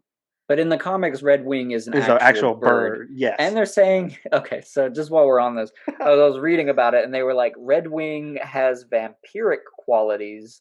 So this new Falcon is half like human, half Falcon, half Vampire. vampire. So he So gets like Blade's gonna be extra hunting him. abilities from that. Yeah, so Blade might be not cool with that. But we have a robotic Falcon, so there's no way. Also, it says that, one of the powers would be that Torres could now telepathically communicate with a Falcon, but we're dealing with because that's what Sam Wilson's power was in the comic is he had a Yeah. Falcon he could telepathically. It was a real Falcon was Red Wing, but now yeah the MCU rightfully made it a robot. Thank God. So so Imagine I just a don't know. bird flying around and him like go left, and the bird just like takes a quick turn left. So if Torres gets experimented on, I don't I doubt Red Wing will have anything to do with it unless they're No, making it like technologically because I think some of the super soldier has to do with some sort of tech or maybe nanites. I'm not I sure. would like to see But him be able to talk to birds still, because just imagine like how funny it would be for him just like control a huge flock of like eagles. well, I wonder if Sam can control Red Wing telepathically because remember during the flight scene he's like Red Wing, get him off our ass, and it like flies out. So I don't know if he's just saying that while also I like well, command like remember like Peter in Homecoming, not Homecoming, Far From Home. Is it uh-huh. Far From Home? He like had like Friday or Karen, Right. and then Iron Man has Friday and Jarvis. So like maybe in his goggles he has some type of AI where like he can look at it and like control it or something, and we That's just don't true. see that. That's true. They do mention, I think Torres even states that, like, as a joke, that Falcon has some sort of like Stark tech in his suit and Red Wing Yeah, or, whatever. So there's definitely more advanced technology in there, I guess. But as far as it relating to Torres, I just don't know how they're going to give him his powers, if it's going to be technology or if he is going to pop up with bird wings or even if they'll enhance him. I guess just while we're on it, my theory with Torres moving forward is that the power broker is, yeah, he's gonna get Torres is gonna get kidnapped, maybe by the Flag Smashers, taken to get experimented on by the power broker, and it'll work, and he'll probably end up as some new Falcon. But I don't know if he's gonna have actual bird wings or if yeah. it's Maybe or I don't know. they're probably going to genetically enhance him as well, Yeah, and then maybe. he'll be able to fly like Falcon. Yeah. So I don't know, but I'm assuming that's the route they're going. Just the way that they've been giving him so much screen time, really showing him off, getting Yeah, us, accustomed to him. And I mean, I like Torres a lot so far. I would be totally down with seeing him show up as he's some sort of cool. hero. Yeah. So I was excited when I saw, okay, there is a comics background of him being a hero. So the next scene after Torres gets his ass kicked is Hmm. Sam and his sister Sarah going to the bank. Yeah. So I am mixed, black and white, and I don't want to pull the race card. But did you feel any racial undertone in that scene? So yes and no, and I'll explain what I mean in that. So first things first, I think a big theme of this show is going to be racial inequality. I Yes. think that's definitely going to be, taken a lot, and especially as they reveal the new cap, and part of it I was mentioning earlier is like, just the doubts you have in your mind as to what's really going on in someone else's head, as far as while I was mentioning that with people maybe tampering with Red Wing or Falcon's tech or something. But I felt like it was illustrated here in the bank loan office because the bank loan guy is, first off, he's showing like all this admiration and love towards Falcon. He's like, "You're so cool. Can I get a picture of you doing Well, this?" And like, first off, he was like, "Hey, do I know you somewhere? Like, you played at LSU." And I don't know if you, for our audience who doesn't watch college football, mhm. LSU is a predominantly black school with a lot of black players at like Oh, skill okay. positions, like running back, wide receiver, corner. Like at skill positions, they are more black people that play that position. So Oh, that's why I was like, oh wow, like that's really kind of fucked up to say. Like, hey, so that's what my first thought was. That's when I thought like, oh man, there's like a lot of racial undertone there. And he was like, no, but and he like makes the wings. yeah, yeah. So I guess, well, this will be interesting because I can absolutely see where you're coming from, and also I'm not as into sports, so that totally went over my head. I took it as because they live in Louisiana, that would be the team that Yeah, bank loan guy would be familiar with, and also just because LSU, my understanding is that they're a very successful team typically, yeah, football as far school. as, yeah, they're like they are win a lot, so they would be pretty popular. But I totally see where you're coming from now that you mention that. That is interesting. But and then when it kind of turns the tide and the bank loan guy is saying, your finances are all over the place and basically alluding that he's not going to approve the loan, and Sarah basically is suggesting, okay, maybe it is a race thing, but the loan guy's like, wait, wait, wait, no, no, no, it ain't, it's not like that. Yeah, Falcon is like a hero and all these things. I'm just looking at these finances and I'm saying no way. Even though he's still kind of a douche because he still asked for a picture. Falcon to take a picture after he just declined his bank loan, like Well, a a real second picture. Remember, asshole. he did take a selfie, and Falcon was like, Yeah. he like wanted Falcon to take a picture with his arms Yeah. out. That's right. That's right. Yeah, it was real stupid. But yeah, I could totally see because like Sarah, her first instinct is, okay, is it something like that? And I think watching the show, it's never clear cut racism necessarily Exactly, yeah. because and it's always like is the government you know going like not really wanting Sam to be Falcon because he's black? Is it that reason? Or are we just assuming that, but then they come out with a new Cap that is white, is it something like that? And from what I've seen suggested on different characters that could enter the show, I think this will definitely be a big undertone. But as you were saying, I was getting a lot of those different vibes. Another thing I did notice, the clerk, the bank Hmm. clerk, he continually said goodwill, like Of as the it, store. yeah, but like this is like a really touchy subject, but like people who can't afford as much go to Hmm. Goodwill and shop.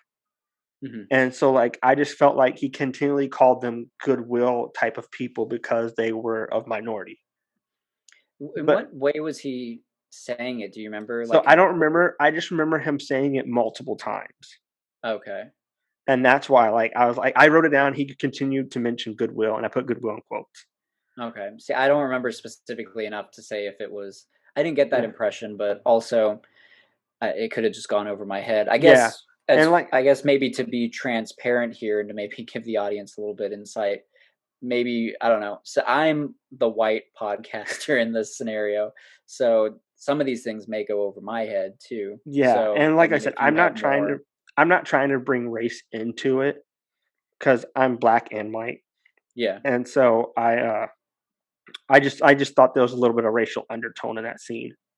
I think you're totally right, and I think it's going to come up a lot more as we continue this Yeah, series because the show is aiming to discuss those topics. that's gonna be So tough.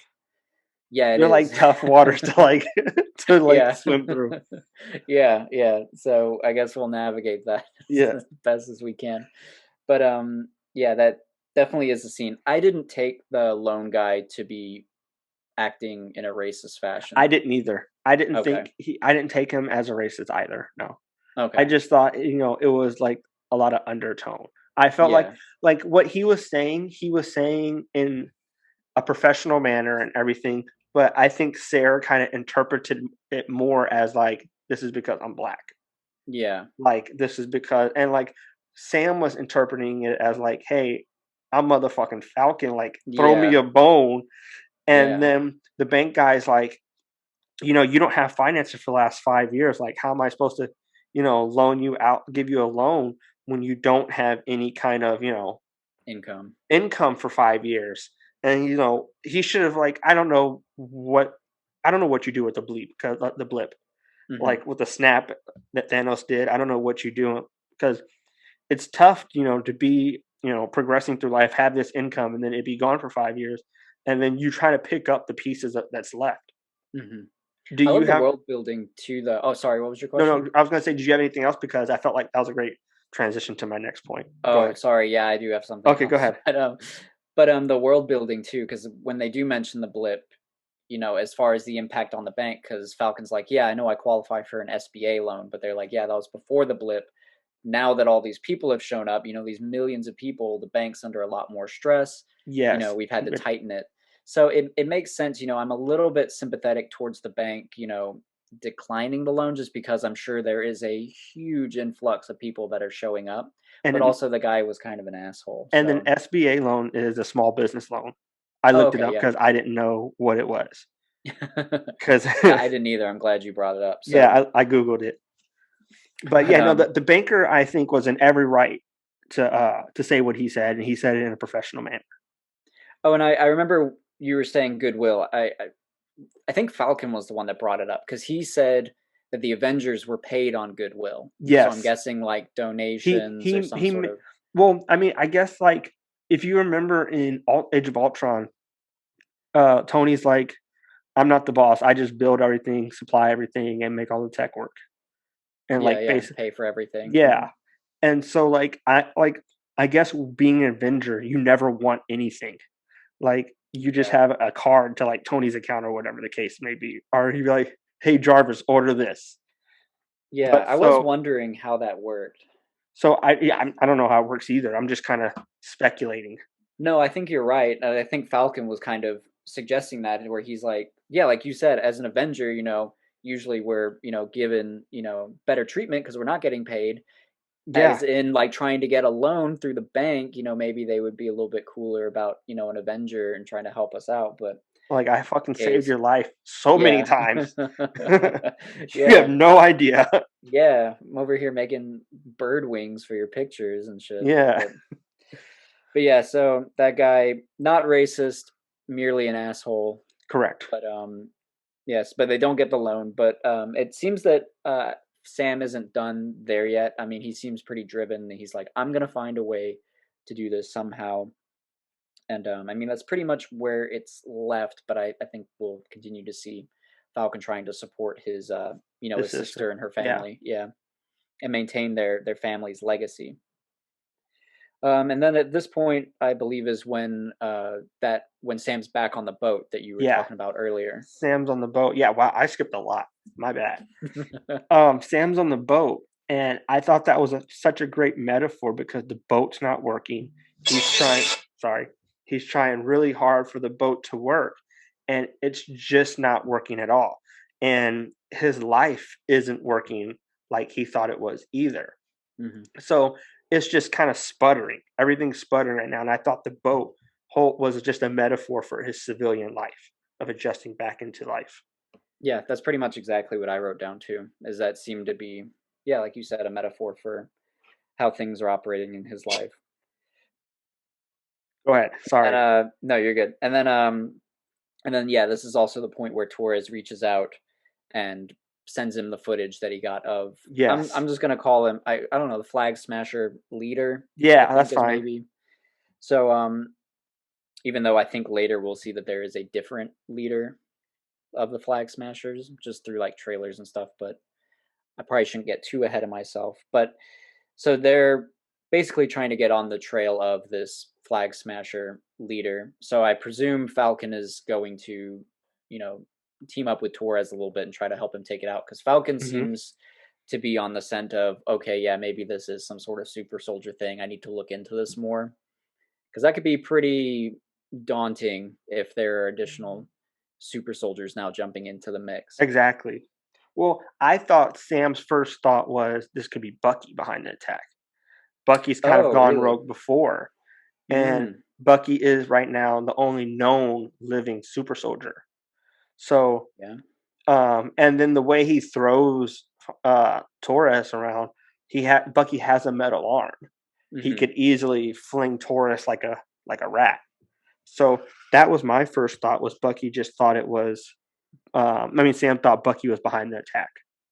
That's a great assumption. That may have been what Falcon was thinking at the time, because I read it as, okay, there are other super soldiers running around now. But yeah, you're totally right. He could be assuming that it's Hmm. Winter Soldier, and that could give him reason to reach out to Bucky again, or just and straight and up that go visit him. and that it even makes sense because Sam's reached out. She said like 10 times. He Hmm. has missed calls from Sam. Bucky does, and he has yet to return any of them. Like fuck, he's probably out robbing places right now.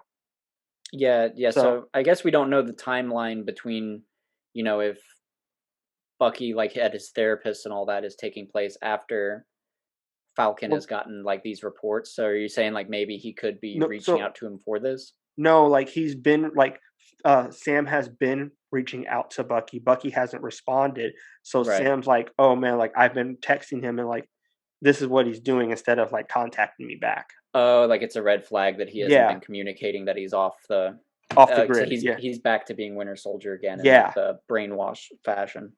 That would make sense. So you might be right. I might think that that's could be the impression. That could be how we get Falcon to join back up with Bucky, is if he's kind of going in to check on him instead of just doing it through text or whatever. Mhm. But that brings us to the, gut wrenching scene of the press conference that's being held. By the way, the guy holding this press conference is the same guy from the Smithsonian that's like, you made the right decision to donate the Yeah, shield what and an all that. asshole. He's a huge dick. Yeah. So, but yeah, basically, this press conference is being held to introduce the new Captain America. and it's the same shield, but now a different guy who we don't hear the name, but his name is, or maybe they do. It's just They John call him the Walker. new Captain America, though. Okay, but did they call him John Walker? No, they didn't call him John Okay. Walker. Well, he is John Walker. You probably hear other people refer to him as U.S. Agent. We may even do it. Captain America. He's gone by a bunch of different names. Like in the comic, he started off as Super Patriot, who was like a wrestler. Then he became Captain America, and then after that, I think he was a U.S. Agent and probably a couple other things. But yeah, John Walker. So I presume we'll see his backstory in the next episode because I'm betting that as much as we hate seeing him in this scene and that damn wink he gives to the camera right at the end. Yeah, so I didn't notice that the first time. I noticed it the Yeah, second time, which is super upsetting that he winked. it's such a twist of the knife.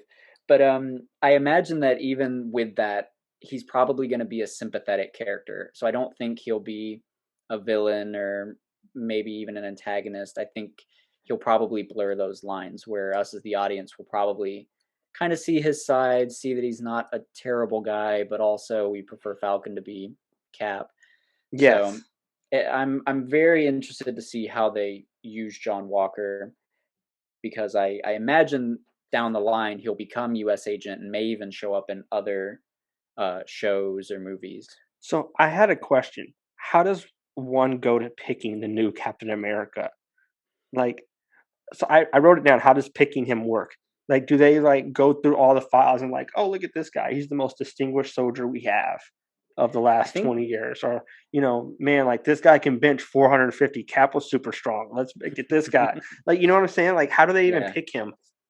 I'm My guess is that it goes back to the power broker in that the government is probably funding this guy in some way, funding the power broker, and kind of like a shady, kind of off the books kind of thing. Hmm. And so you have all these military guys who are undergoing this experimentation. Maybe one comes out of it, good, as a success, and he's, military guy, and okay, we need a new Captain America. This guy fits the bill. Let's put him in there, and as long as he's controllable, because like Captain America was for the government when he was first given Super Soldier, he Yeah. was like a marketing campaign more than actual hero. Well, Cap had to go off on his own. just think how USA, marketing is going to work now in the 20th century or yeah, 21st century, where like we have Instagram and Twitter and Snapchat and Pinterest and Tumblr and all those YouTube. yeah, And so just imagine how much they're going to make off of them now. yeah. Cap will be a brand, I'm sure, Yeah. in as far as in the government size, or maybe we're getting some sort of new group. I know a lot of people have thrown around the idea of a Thunderbolts team down the line from the comics, Oh which is yeah, just I've heard that too. in the comics it's not made by Thunderbolt Ross, but that would be a very easy naming thing for the MCU to have Hmm. Thunderbolt Ross get this new team, maybe have their own Captain America through US Agent, or Cap, however, whatever he is at that moment. He even has a gun on his hip. Did you I did see notice that? that. Yeah, I noticed that. Well, in First Avenger, in all fairness, Chris Evans had a gun in his hip too. That's true, but he was in a war. I would say, like he was Yeah, in World War II, where but I this mean, Cap is, at the kind of same in like modern day. time though, like Steve Rogers never carried a gun on him, and Right. he fought Thanos and and Yeah. and aliens and Loki and gods, and but so what's this guy going to fight that he needs a gun? Yeah, I think he's not, yeah, because Captain America was in these same settings, if not. I think it's passable when he's in World War II, and yeah, you need guns. But yeah, right now, especially like the press conference, I don't think it's necessary. Yeah, I agree. It just kind of gives you a little bit of like a subtle taste of what kind of new Captain America we're looking at here. It's not See, necessarily living up to the legacy of Steve. I thought it more as like a military kind of feel to it because Johnny Walker is a Marine, Hmm. so he's used to having that gun on his hip. That's how I looked at it. I didn't look at it as like a new age Captain America. I just meant more of like his personality, because Captain America, yeah, the shield is a defensive weapon that he's kind of using offensively, and it just kind of says to his character, I'm not really gonna seek out and kill people. He's like a good all around guy. Where this guy Yeah. kind of showing up with a gun, it's almost kind of blending between Cap and Punisher. Cap will Oh, never always hates the Punisher, doesn't want to work with him. They yeah. always are getting into a spat where U.S. Agent is kind of that middle ground. So That's I interesting. at least that's how I took it. I mean, it's just on his hip. I don't know that we'll see U.S. Agent using a gun in the show, but I'm gonna do some more research on U.S. Agent because he sounds badass with a gun. If I get he a mix between Captain America and Punisher, that mhm. sounds like a character that I'm gonna get into. Well, that's Like, just how I'm comparing like the dynamic of, good and bad as far as yeah, the symbolism of a gun. But yeah, I would I want to read more into US Agent myself because he's not really somebody that I've like read comics for. I just kind of know about him through different exactly. comics Yeah, that's and me things. too. But and I'm sure we'll learn a lot more about him in the show as well. But I believe he's not a bad guy per se. I think he's somebody who wants to be Captain America. I think he wants to be good, but he's just kind of He's like an struggling to live up to anti-hero, that like like a a little bit, Deadpool. maybe. Yeah, he's I don't know. Deadpool's in like a league of his own. Yeah, no, that's facts. No, but it sounds like the way you're describing. Because I'll be honest, I did zero research on U.S. Agent because I kind of Mhm, wanted to go into this next episode of the show with a clear mind. I don't know. mhm. I don't want to know. Like, I don't want anything kind of swaying my view on him. Oh, did I And just do that accidentally? you made him sound badass. Oh, okay. Well, that works. Yeah. But so I don't know anything about him. But uh, fuck, I forgot my tangent I was gonna run on. But he does sound like somebody who, if he is willing to kind of cross the line to get stuff done, Mhm. like, this is a kind of an analogy that maybe he's going to be. You know how Batman always continually stops the Joker, but Yeah. if Batman ever decided to kill the Joker one day, like that's somebody he never has to worry about. Well, U.S. Agent might be like, you know what? Like I've had to stop you twice. Like putting a bullet in you might just ease my sorrow, and you're one less antagonist I have to worry about. Yeah, and we could see him doing something like that. I think maybe the way that I would describe it is he has noble intentions, but I think we'll find that maybe he's a little bit unhinged as we go Yeah, forward. I think and ultimately we know the way the series has to end, hopefully it will, is that Sam has to take the Captain America mantle and that he's going to be, got to rise to the occasion and say, okay, the only one who can protect Steve's legacy is me by taking it on because these dumbasses keep trying to build a new I Captain think America. I don't think it'll end like that. I think it's like midway through the show he's going to take the shield. Oh, okay. I don't, because if you think about it, like the trailers where he's Hmm. throwing the shield, like I don't think they're going to wait until the very end of the show to like for him to That's start true. practicing with the shield. I am wondering about that, but who knows? Maybe I guess I don't think it's going to be like the end, like last 10 minutes of him, finally walking up with the shield and all that. I Yeah, would say probably like last episode is my guess of him just like decked out. I'm betting he's getting the suit, like the new Falcon Captain America that'd be suit. badass. I hope he does. I they've got to. They've got to. I will be severely disappointed if they don't. But and I'm surprised. I would be totally up for Anthony Mackie as the new Captain America moving forward to kind of lead the team. I think he's got the Well, presence to do it. now that I've seen this, I think he does have the presence as well. Hmm. And you know what? Anthony Mackie says, as long as Marvel keeps cutting him checks, he's going to keep coming back. He said he'll sign a 99 movie contract if he can. Good. So That's what I want to hear. that's what I want to hear too. So if we get him Yeah. for like the next 20 years as Cap, like I am Hmm. 100% cool with it.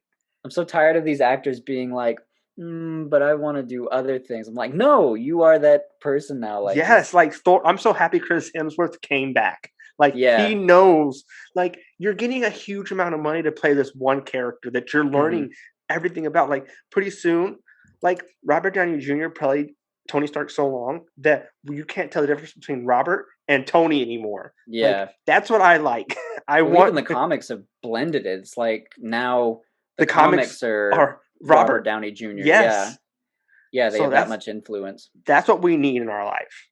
I should say I understand, artists wanting to kind of, do other things, try other Well, things out. But as a selfish fan, I would very much like to see well, one after character exist. after Robert did Doctor Doolittle and it bombed, I was like, come back to Marvel, come back. Yeah, yeah. And then Chris Evans did Knives Out, and then it like did crazy. They're about to make a sequel. I was like, Mhm. fuck, that's not good for Marvel. Like, Yeah. you got to come back. Yeah. Yeah, we'll see. I don't know that they can afford Robert Downey Jr. anyway. Just Marvel? the Oh, Marvel can back up the bank truck. I they think they well, can okay, afford so Marvel. theoretically they can afford him. I don't know if it's necessary to put that much of the budget just in his pocket when you Yeah. could be putting it on like effects or an additional episode or two or Yeah, no, whatever it you may have a be. great point. I think they'll be like Marvel. Robert, you got to take a little bit of a pay cut, dog, and you can come back. Yeah, he's not doing that. They got that for Iron Man 1 when they paid him like, Half a like a million. yeah, yeah. And yeah, now he's in full demand.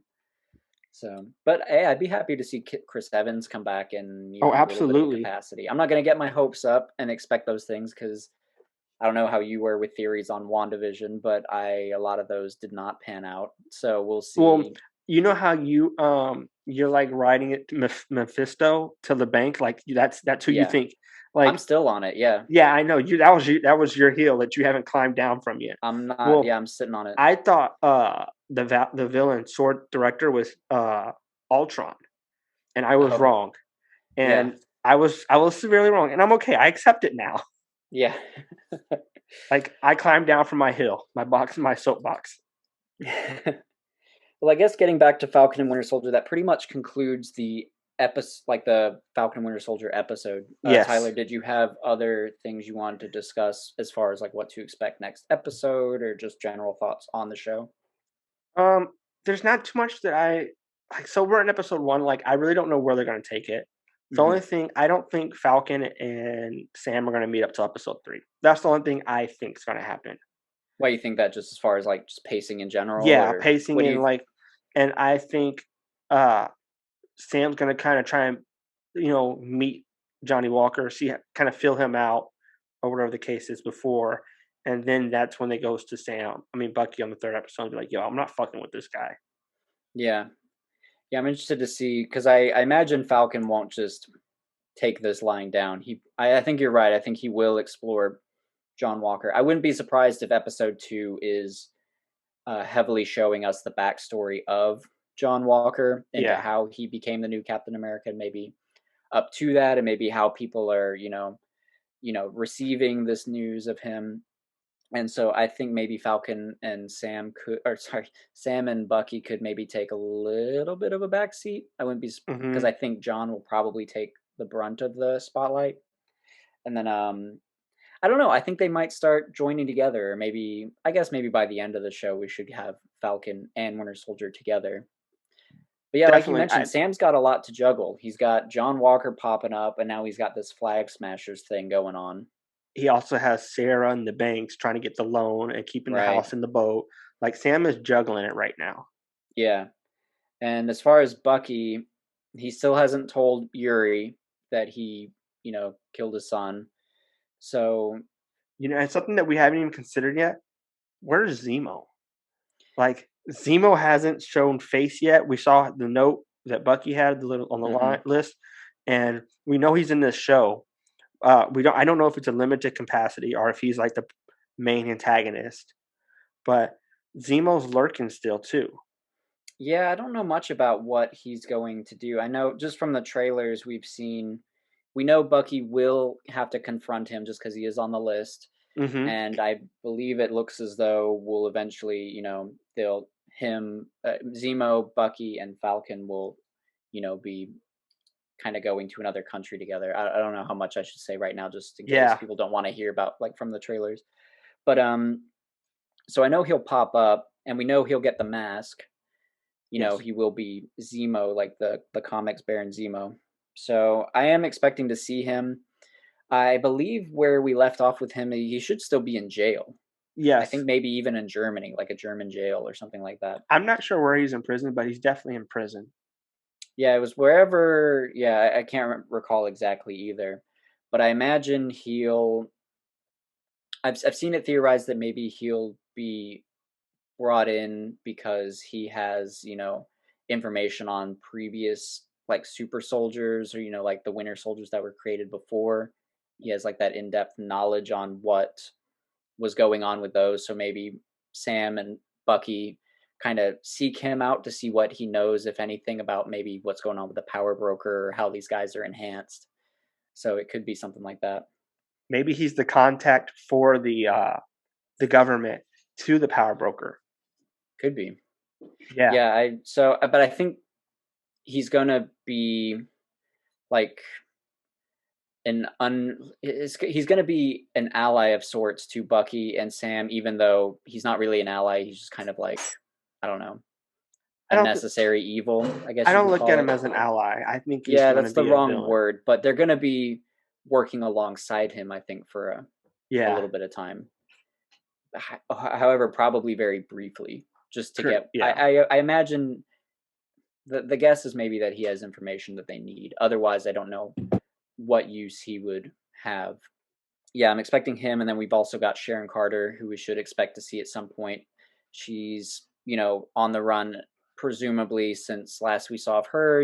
She had stolen Falcon's suit and I Cap's I don't shield. think she's going to be on the run. I think she's back with her with everybody because I think because she was working with the CIA, but after the Thanos slap, I think everything kind of like cooled down. I think she's back with the government. I don't think she's on the run. But they must know that she, you know, broke the accords and was Yeah, helping. they probably definitely know that. So I don't know how favorably the government views her right now. So I could see something like that. Maybe you're right. She could be like undercover doing something. We really don't know anything about Sharon at this moment. So just that we know she'll exist and show up. Are you excited to see Sharon at all?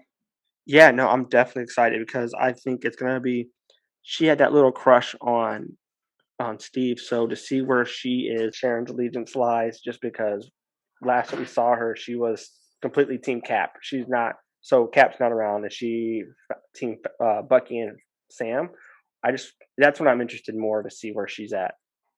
Yeah, I think she'll definitely be on their side for sure. I'm interested to see how they run into her, how she's introduced to you, because I really don't know what she's been at. She was almost kind of like like a drop story thread after Civil War. Like we didn't see her in Infinity War or Endgame, at least not that I remember. Yeah, I So, don't remember seeing her either. but she's a notable character in the comics. She is good. So I'd like to see her fleshed out more. I'm glad they are bringing her back because I was under the impression that maybe she was just kind of forgotten and kind of left to the side. So no, I think this is a good turn. But I think that's about all I got for notes this time around. You got anything else? No, that's all I got too, actually.